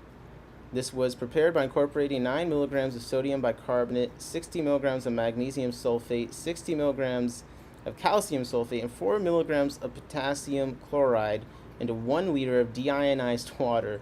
In the first experiment, the effect of varying stocking densities on the growth and population was evaluated. Kathleen said, I've had Cyclops and Daphnia tanks, but can never get them to take off. Yeah, I've had some, but never like a huge density. So hopefully they're going to tell us. Okay, so 5 stocking densities, and they're going to use the abbreviation CD for copepod density. Jody said, off to the vet. Have a great day, everyone. Have a good day, Jody. Okay, so I didn't know what the CD meant earlier, but now we do. So they were tested each with 3 replicates. So each stocking density, it sounds like they had 3. This is like a pretty legit experiment they did here. This is not like those beta tank size experiments where they put 5 betas in different size tanks that were all like had huge differences among them. Put them in there for a week, and then people are using that as like the evidence for beta tank sizes. Like this is like they actually went through the work to, at the end of it, be able to say, hey, maybe this proves something. So 5 different densities, CD 250, CD 500, so that's copepod density, CD 1000, CD 3000, and CD 6000. They were each beaker was supplied with a constant supply of the algae. In the second experiment, the influence of different concentrations of the algae they took a look at, and they did that at 5 different densities again, each with 3 replicates.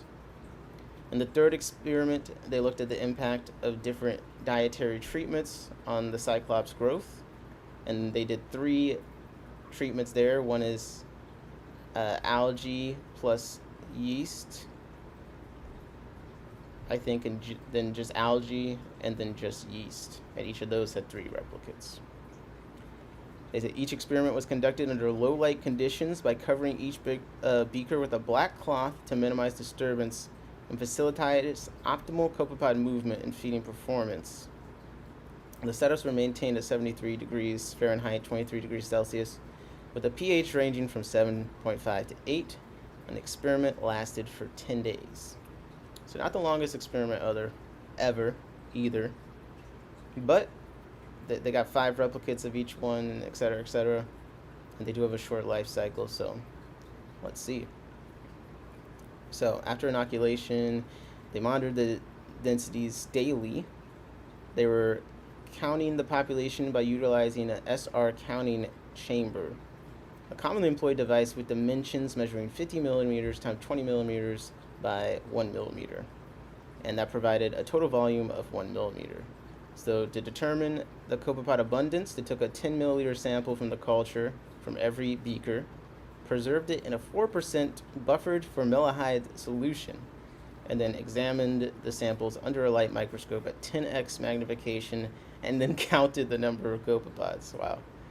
So some of this we could actually do ourselves, this experiment, a little bit. I mean, I just need a centrifuge, but I guess that's not even necessary for feeding the algae. I probably could just put green water in, But they wanted to get a specific amount of algae, I think, so they could see how much feeding different amounts did a difference. So I guess they needed to do the centrifuge so they could do that. 10x magnification, though, is pretty achievable. What's up, Johnny Best? What's up? I feed my paramecium with apple and guinea pig food. Alfalfa hay seems to please the copepods. Oh, wow. But see, the one thing, though, about the algae we can't forget is the algae itself has very specific nutrient qualities to it, which they're not just feeding the algae just because, they eat it.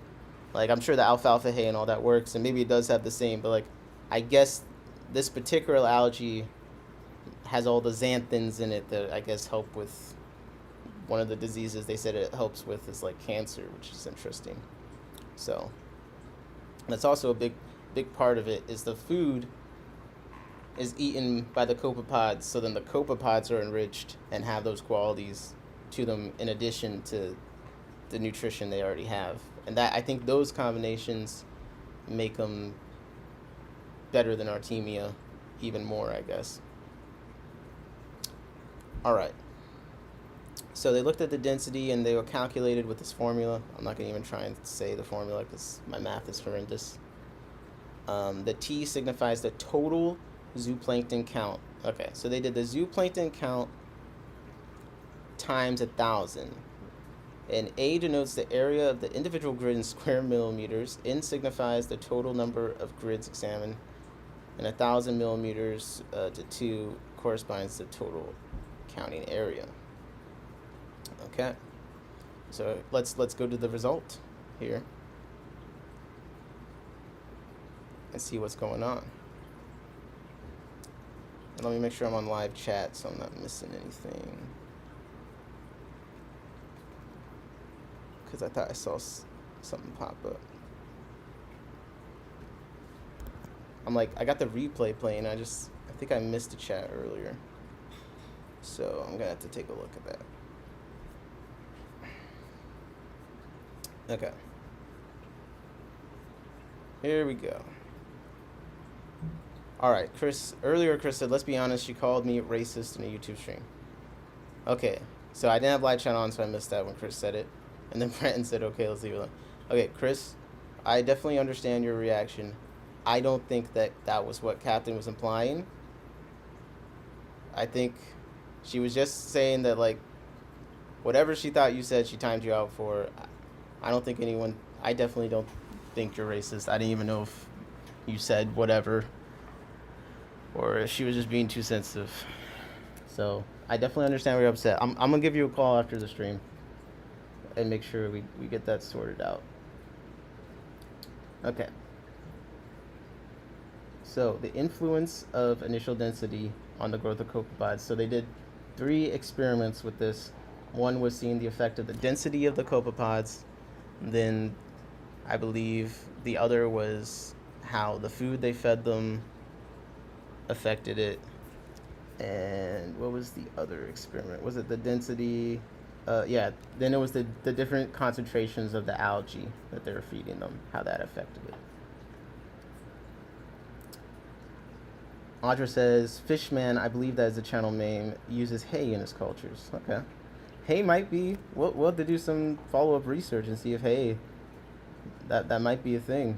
I mean, clearly it's a thing because there's 2 people in the chat saying that 2 different people use it. So it's definitely a thing.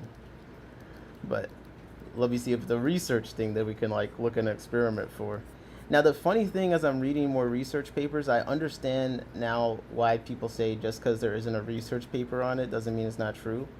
The point of these is to try and prove or begin to prove that something is true. But I think there is a lot of things that people know is true, but it hasn't necessarily been, quote unquote, proven, because it does take a lot of resources and a lot of effort to prove even the simplest of things. You know, it probably is, takes a lot of effort to prove the sky is blue. There's probably like some expensive paper out there that proves the sky isn't blue or whatever, you know what I mean? So that's one thing, reading this stuff is like, okay. And then some papers, just because there's a paper on it doesn't mean that it is true. It may not have actually proven anything.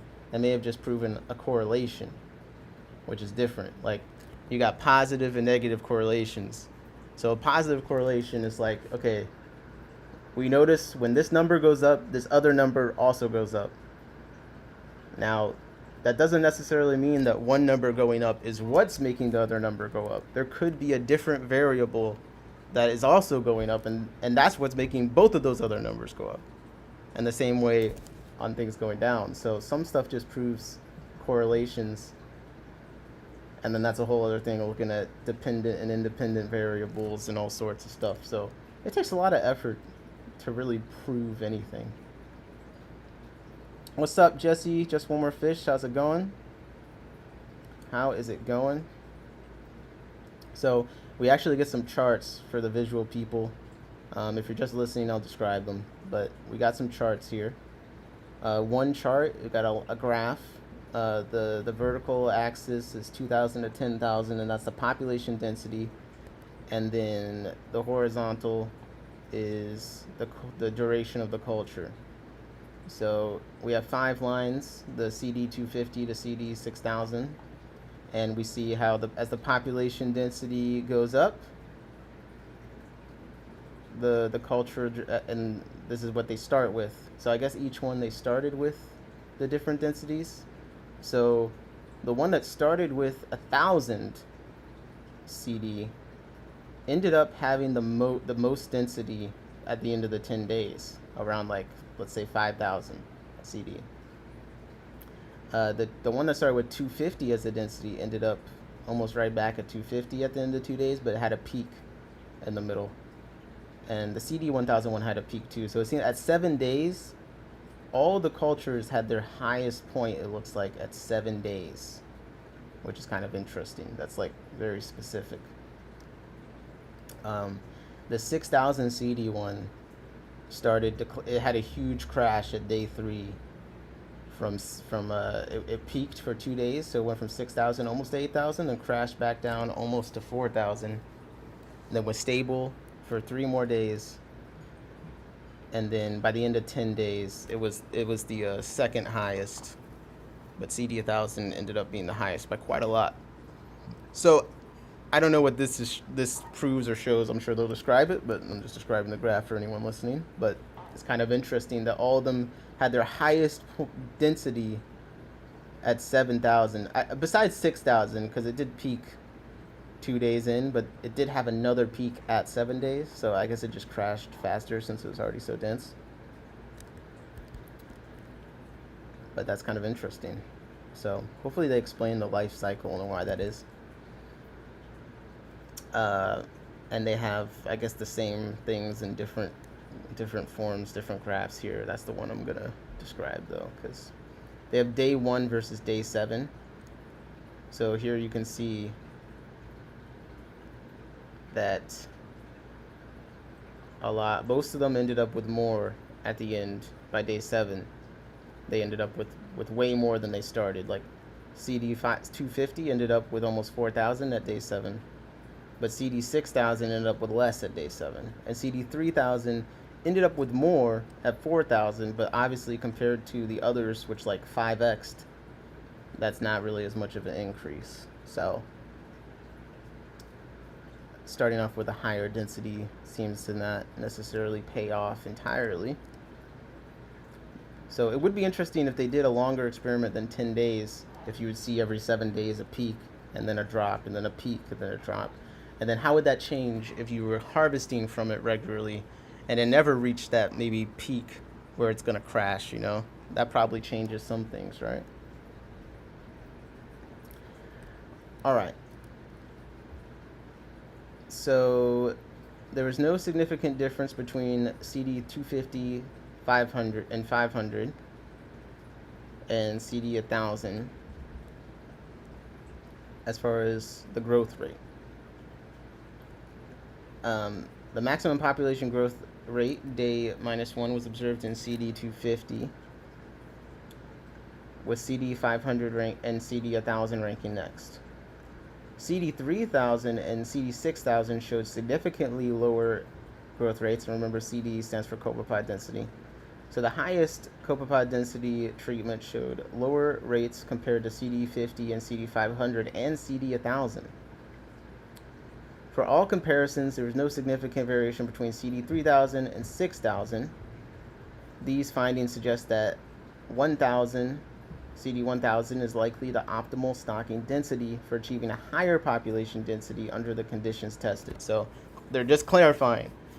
Under the specific conditions we set up, we were not saying any other conditions, but from what we tested, CD 1000 is the optimal stocking density. All right, so that's the first experiment. The results of the second experiment, the growth of the cyclops in response to different algae concentrations. So the density increased progressively with higher food concentrations up to a threshold with AC5 So that's algae concentration, I think, exhibiting optimal growth.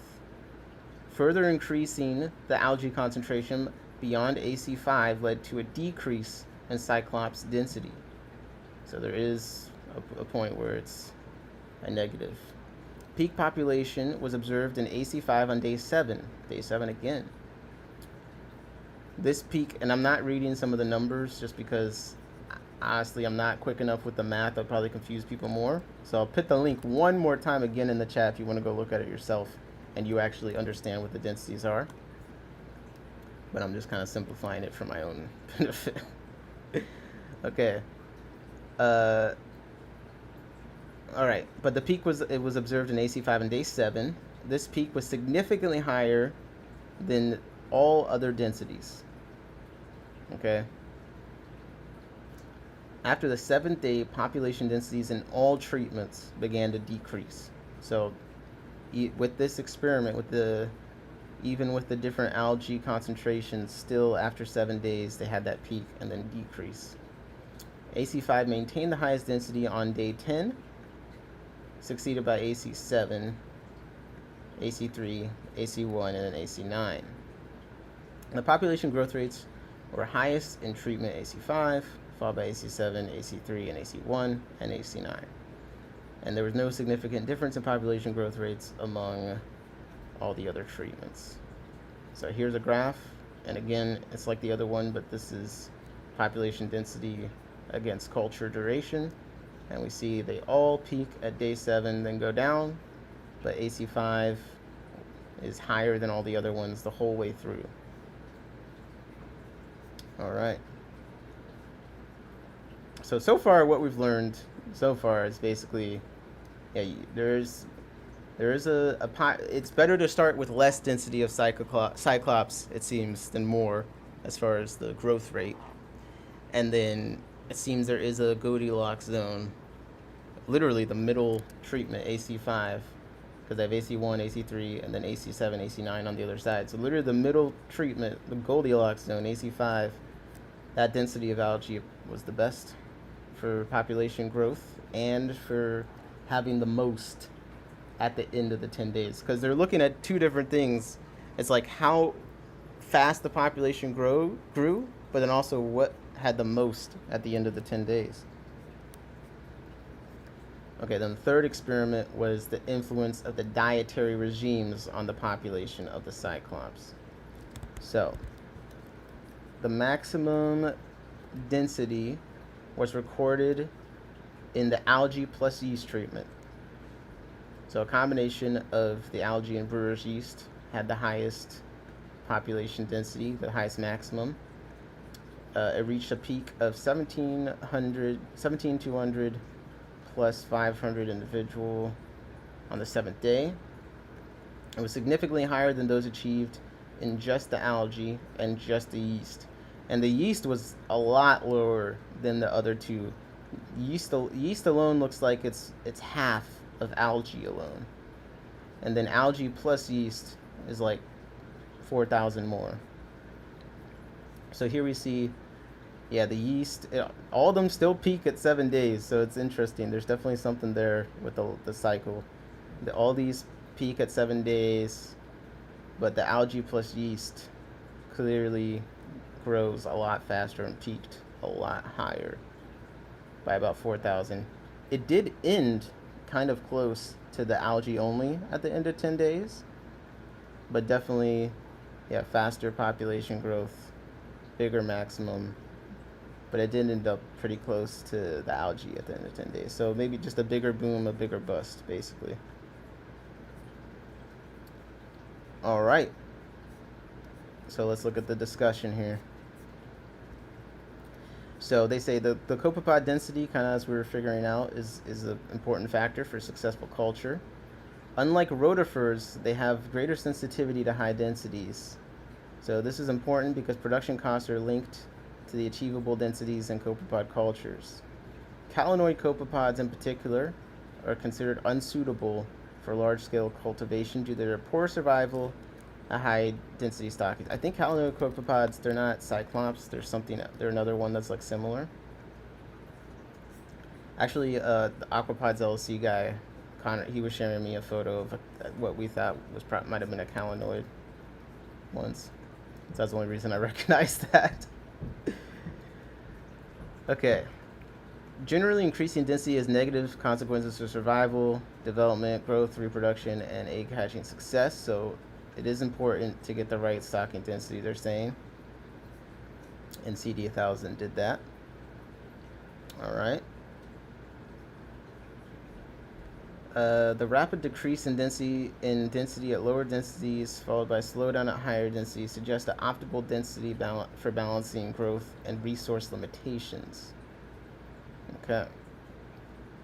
This aligns with another paper who proposed 1,000 adults as optimal density for Arcartia bilobata. And that is a small tropical brackish water copepod species. That's what Google says. But let me see what this paper says real quick. This was studying the effect of salinity on it, so I guess it can do. Okay, here's Wikipedia. So yeah, a genus of marine calanoid copepods. Okay. Okay, potential explanations for negative effect of higher densities include overcrowding stress, leading to lower feed intake and higher mortality, as well as physical disturbances among adults affecting feeding time, swimming behavior, and metabolism. In extreme cases, another paper, not them, but another paper in 2014 reported cannibalism at high densities with a single adult Arcadia tonsa ingesting up to 20 eggs under certain conditions. So this indicates that stocking density is important for maintaining a healthy culture. For this calanoid copepod, the optimal stocking density might be 1,000. So then on the algae, the algae, good important source for the zooplankton. It supports the nutritional requirements of fish and shellfish larvae, and the quality and composition of the microalgae diet plays an important role in determining the growth of the copepods and their reproductive success. So they looked at the different microalgae diets. Okay. Examining the growth and development of reproduction performance under the Cyclops with different diets. The findings indicate that microalgal composition significantly influence survival, specific growth rate, and reproduction parameters. All right. Copepods fed Nanochloropus exhibited the highest survival rate. This is a different paper that they're talking about. At 17.6%, followed by those fed Gonastotum at 14.4%, and Climadomonas, yeah, sure, at 6%. Damn, that one's terrible. But they're just bringing up that paper to show that the necessity, selecting the right algae does affect what concentrations you can get. So there's been a lot of studies that show a positive correlation between microalgae concentration and zooplankton growth. So not proving the microalgae necessarily is causing the zooplankton growth, but just when the concentration goes up, the zooplankton growth also goes up. There's also been papers, they say, that show variation in feed quality and quantity has also influenced copepod productivity. A couple fish said short stream started 2 hours ago. Very Bob Bright said short for Nick. Look, we started reading a paper about culturing copepods for live food and apparently them being superior to Artemia. So, I mean, this is captivating shit. This is stuff that I'd be reading on my own time, so, like, that's why I'm still on stream anyway, but I do need to actually do some work. But Brian said that's short for Nick, yeah. And we're going to stream again later. Okay. Numerous studies, etc., etc. All right, let's get to what they found. Okay. So they're just referencing all these other studies. I'm trying to get to what they found, but they're trying to like show their point. Copepod population density is influenced by hatching success, which is closely linked to the availability of food. So I guess they don't have enough food, they start eating eggs and shit. Concentration of 5x10 suggests improved copepod nutrition, leading to enhanced quality eggs and normal embryonic development. Okay, so nutrition of the algae helps in more ways than one. So here we go. This is their experiment. At 250, 500, and 1,000 individuals on the stocking density, higher hatching success at 16 and 24 hours was observed when feeding the algae at that density. This indicates that overcrowding may adversely affect egg development and hatching success, potentially due to nutritional and physiological stress. And then they do citation on that. Overcrowding can lead to reduced fertility rates and an increase in unfertilized eggs. And this underscores the crucial interplay between stocking density and microalgae concentration for maximizing copepod hatching success and overall population growth. All right. There, it's like, I get your point. Come on, let's go. Let's go. So let's go to the food that they fed. Experiment 3, the highest population density of Cyclops was observed in the treatment fed a diet of live chlorococcum sp in combination with commercial yeast, which I believe is the brewer's yeast when they S. cerevisiae. In contrast, the Cyclops, sorry, that's the contraction. The Cyclops fed solely on commercial yeast exhibited the lowest population density.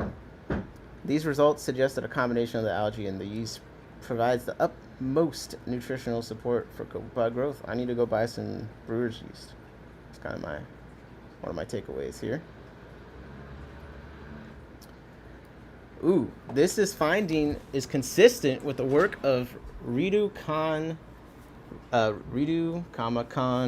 Udin et al. 2023. Someone is beating that meat in Nova Fish Room. No, there's construction going on. Oh, in Nick's Fish Room. Yeah, I'm sorry about that. They found higher densities of Moina, Cyclops, and Diphanosoma. Diphanosoma. What's that? A genus of Cetidae. I don't know what that is. When fed a diet that included Monoraphidium littorale supplemented with commercial yeast, I'm just going to assume that's another algae. Okay. In contrast to those fed this other species, just the algae. So it's been found with Moina, Cyclops, and this other copepod that feeding yeast with the algae apparently is an improvement than just one of either. All right, and then increase the production. They found this increasing production of all these other copepods.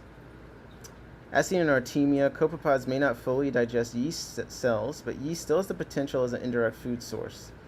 It can support the growth of microalgae, which the copepods consume.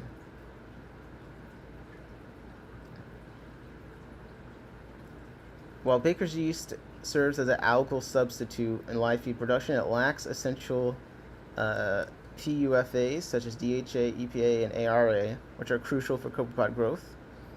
Consequently, copepod-fed only yeast exhibit significantly lower population density and growth. Interesting. So maybe the copepods, they can't fully digest the yeast. It's missing the nutrition anyway, but it does support the algae growth. So maybe like they do eat some of it, but ultimately maybe the main benefit is it's supporting the algae growth. I don't know. So yeah, additionally, decaying yeast cells serve as a medium for bacterial growth, and some collonoid copepod Napuli can utilize the bacteria as a nutritional resource. All right. Excessive yeast levels may negatively impact water quality, but studies have shown that small amounts supplemented with corn flour do not lead to significant water quality deterioration. All right, so therefore combining algae with the yeast is good. And here we get to the conclusion. The present research reveals that achieving optimal copepod growth and productivity in aquaculture hinges on the precise regulation of stocking densities, feed concentration, and food types. The analysis showed that Cyclops sp with an initial population density of 1,000 individuals achieved the highest population density And furthermore, this concentration of the algae was the best, and lower and higher concentrations both resulted in reduced population densities.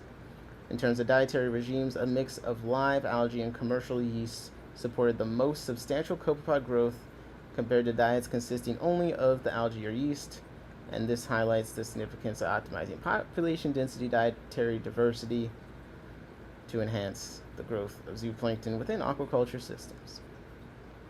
Wow. And that is the end. We made it through a whole freaking paper. It wasn't too bad. Black Planet said, "What up, Nick? A lot of this converted by observations with Daphnia. Any thoughts on how this might apply to Daphnia?"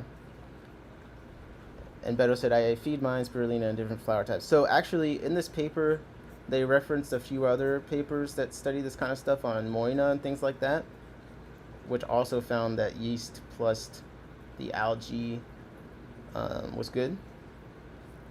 So I think that this, tentatively is applicable to, what was I saying? To Daphnia.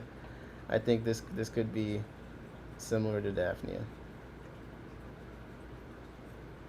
Let me see.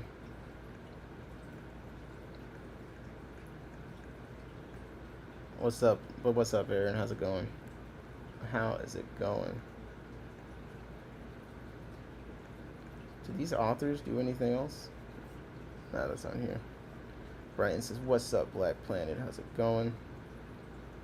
Yo, Aaron, I wish you were here earlier, man. Oh my goodness. If we go Cyclops copepods. Let's see. Maybe we can look at Daphnia and aquaculture. Daphnia aquaculture. Okay. Let's see. There's a couple promising ones here.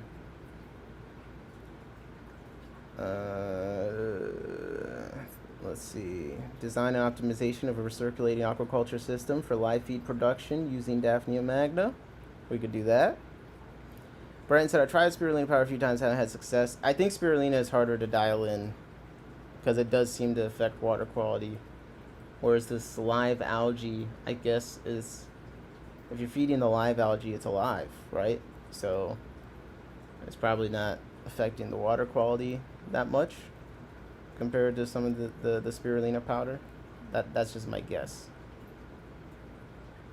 I have better luck with hay. Yeah, the hay probably, deteriorates at a consistent level where the bacteria and stuff can keep up with it, right?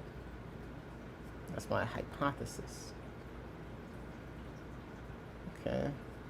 Look at efficiency of Daphnia magna and removal of green microalgae cultivated in Nordic recirculating aqua system wastewater. There's some interesting stuff on Daphnia.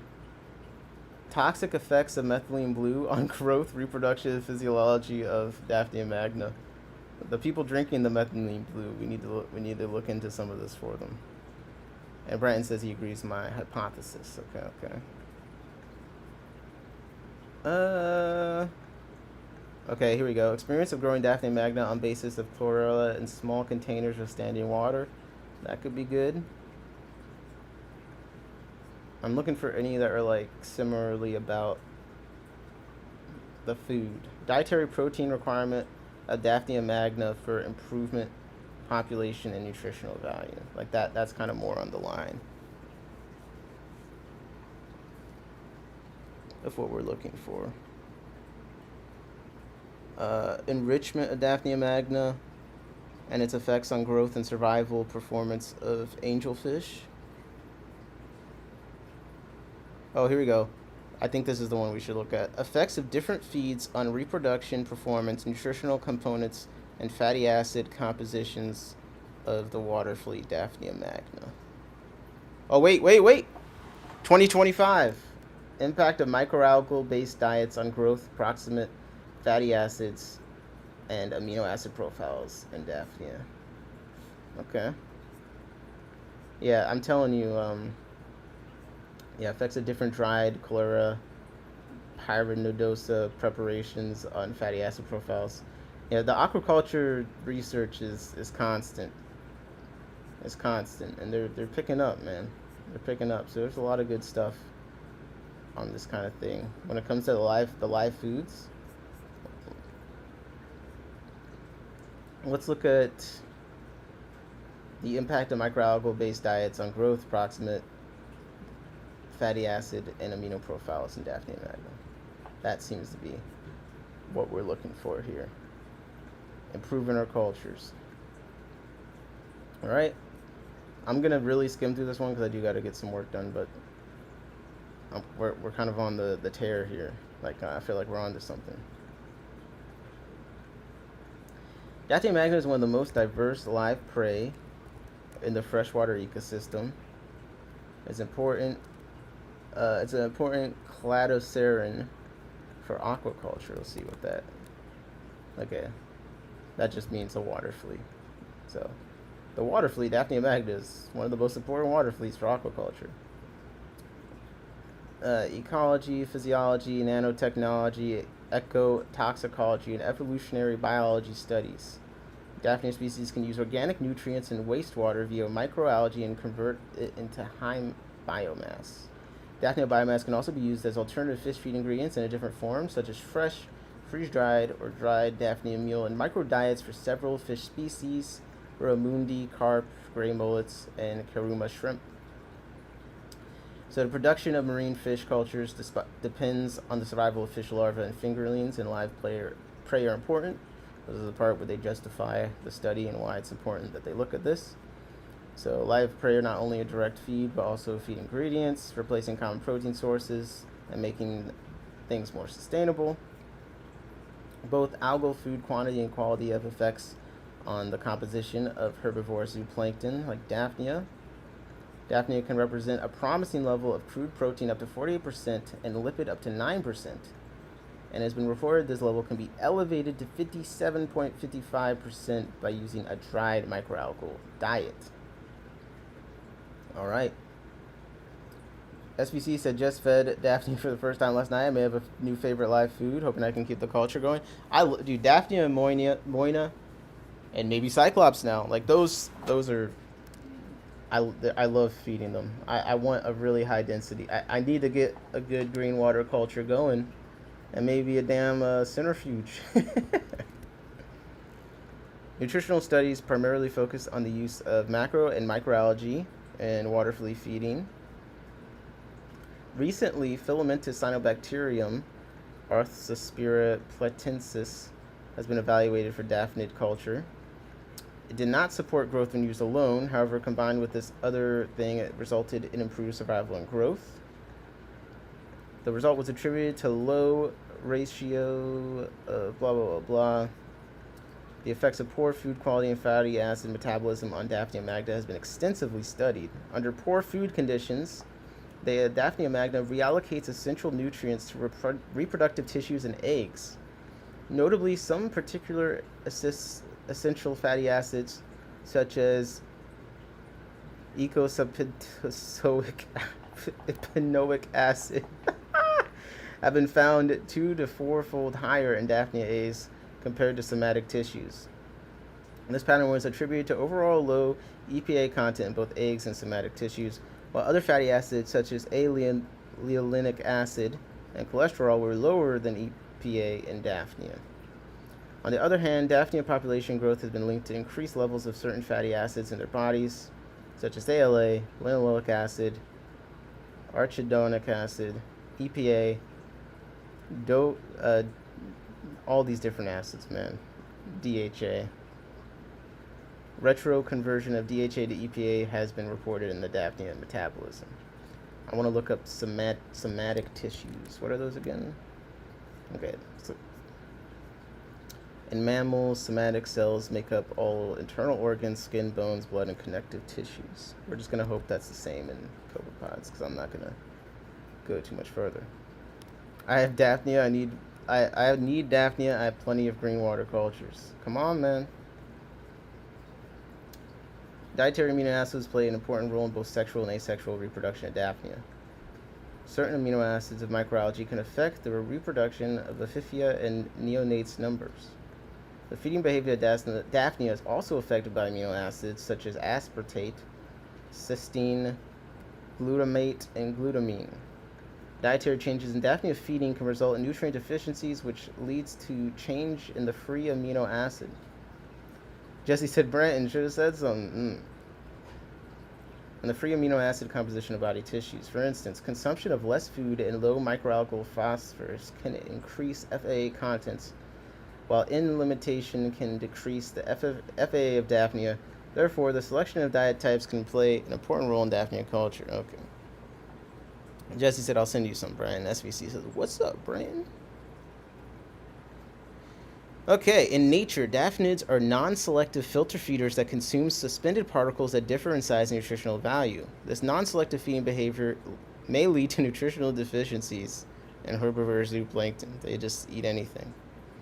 Microalgae as a primary source in both marine and freshwater ecosystems are essential for zooplankton. Nick thinks I'm crazy. I have all these cultures and no Daphnia, Brenton says. Yeah, I 100% agree. I don't understand how it's possible you have paramecium and not Daphnia. Like, you have all these worms. Like, you should get some Daphnia from Jesse. However, the size and nutritional value of microalgae differs among species, and there are other limiting factors in fresh microalgae culture, such as high production costs and need for experienced labor. Based on these reasons, the aquaculture sector has expanded alternatives to fresh microalgae, focusing on microalgal products. Besides microalgal diets, the use of bacteria as feed for Daphnia alone or in combination with microalgae has been suggested. Despite this, new feed sources are still necessary to obtain high biomass success and a good nutritional profile on Daphnia, and therefore, the point of the study is to evaluate the different microalgal product diets. Okay, so they're testing microalgal product diets, and here are the products: Algamy Grow, Protein Plus, and Nurchiga, and two fresh microalgae, Eugelina gracilis and Pavlova lutheri, on survival growth, fatty acid, and amino composition. All right, so they got Daphnia magna from the Amirli Dam Lake in Istanbul, one of the most important clean freshwater reservoirs near Istanbul, apparently. All right, so they got the Daphnia magna. The experiment culture was filtered and sterilized through a 0.22 membrane syringe filter, and they put the brand MilXGP, Merck, Germany, with tap water and renewed daily with fresh experimental feeds. Stock Daphnia individuals were fed daily with baker's yeast at a density of 1 GL per day. Monoclonal, pure parthenogenic cultures of Daphnia magna were kept constantly at 20 degrees Celsius under a laboratory-controlled environment with an air conditioner. Photoperiod was maintained, 16 hours of light, I think, 16L 8D, and light intensity was 2400 LX with a white fluorescent bulbs. And Jesse said, I'm going to send some Daphnia when I send your fish. And Brian said, fuck yeah. The culture water pH level was 7.1 to 7.2 during stock production and experiment. Daphnids were transferred 2 days later into new culture vessels and monitored every 4 days until their third clutch of offspring was released. The experiment started with third clutch neonates within 12 hours. This is also another high effort experiment. All right, so they cultured them in different concentrations of the microalgal products. The feeding concentration was kept constant throughout the experiment. Feeding frequency was adjusted bidaily to keep suspended particles in the water column and ensure all diets were taken. So they keep stirring it up. Ingestion of all experimental diets was assessed by microphotography of the Daphnia magna's digestive tract under a camera-attached binocular microscope, the Leica DM-1000, Germany. Each experimental group was designed as a triplicate, so they were each, the experiment they set up, they did 3 other duplicates of that. containing a 1,000 milliliter working volume in an Erlenmeyer glass. The initial Daphnia magna density was 100 individuals per beaker.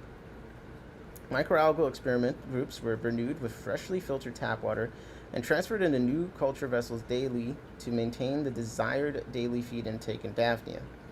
The culture water of the experimental groups was changed every 2 days, and the experiment lasted for 22 days. So this is a much longer experiment than the last one that we looked at. I just realized I don't got my headphones charging. I'm gonna need those when I get to work. All right, so they did all of the diets. They did the different products. Microalgae species, cultural collection of algae and protozoa were provided by CCAP Scotland. Marine microalgae was cultured in F2 medium. They got all these different specificities, all right, of how they set that up, all the different things they put in the water. The growth of microalgae was determined by daily counting of cells using a Neubauer hemocytometer. All microalgae were harvested day 14 at the early stationary phase before use, and the commercial microalgae diets were PP Aquafauna Biomarine Company, USA, Nurchiga, which is dried Spirulina platensis, and that's Nurchiga Natural Foods from Turkey. Algamy, which is dried Schizochitrium SP, which is from the Marine Bio Company in Turkey. And Algamy Grow, dried Chlorella vulgaris, also from the Marine Bio Company in Turkey. So very interesting. Like, I like that they're telling us exactly what they use, like the company and stuff, and the species. So we got some dried spirulina to see how it does. So, yay for us. All right, so they looked at the different protein and lipid concentrations of all the different microalgaes, and they got them listed here. They got the approximate composition of the Daphnia with the different diets. So with the protein plus, not surprisingly, the Daphnia had a crude protein concentration of 50.55. The second highest was the Algamy Grow. Nurchiga that had a 55 crude protein, while Protein Plus was only second. And that's versus 44. Their crude protein was 44.88. The high protein ones, let's see, the Algamy, it didn't have the highest protein, but it had 8.9 for crude lipid. The Protein Plus had pretty high protein, but also 8.7 for lipid. The Nurchiga with the 55 protein only had 4.8 with the lipid. It's just kind of interesting. All right, they did the amino acid analysis. I'm not going to try and read that. I'll be honest. Let's go to the results.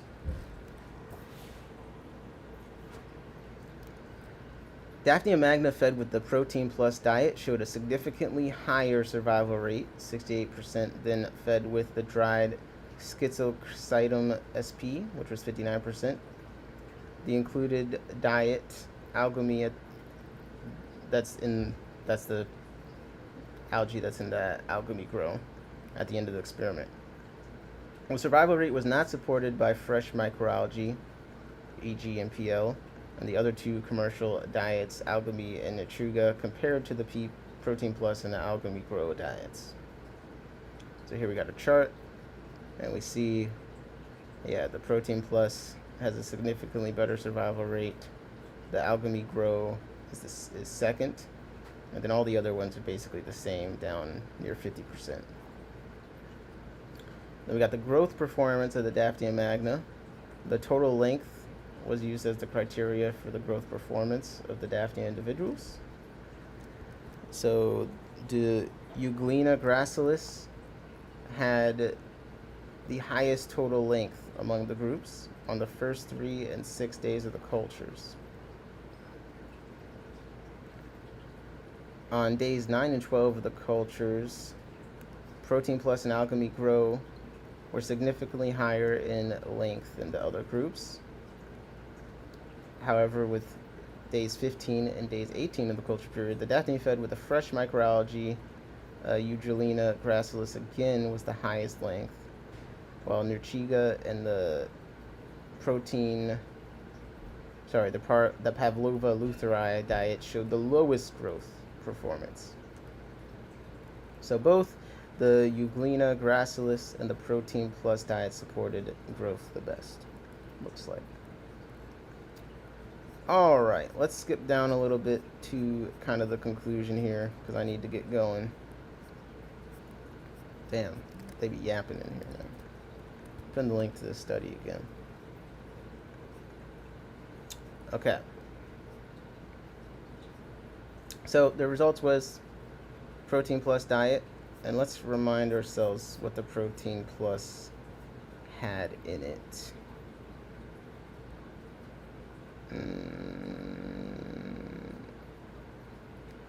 Okay, the protein plus is dried chlorella sp. Okay, so that's the chlorella vulgaris. And then Euglena gracilis is the one freshwater microalgae that also seemed to do pretty well. So the chlorella is a pretty common one. Or chlorella, however you say it. Okay. So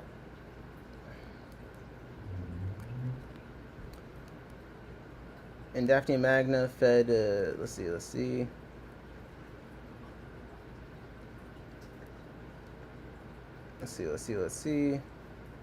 just kind of reading through.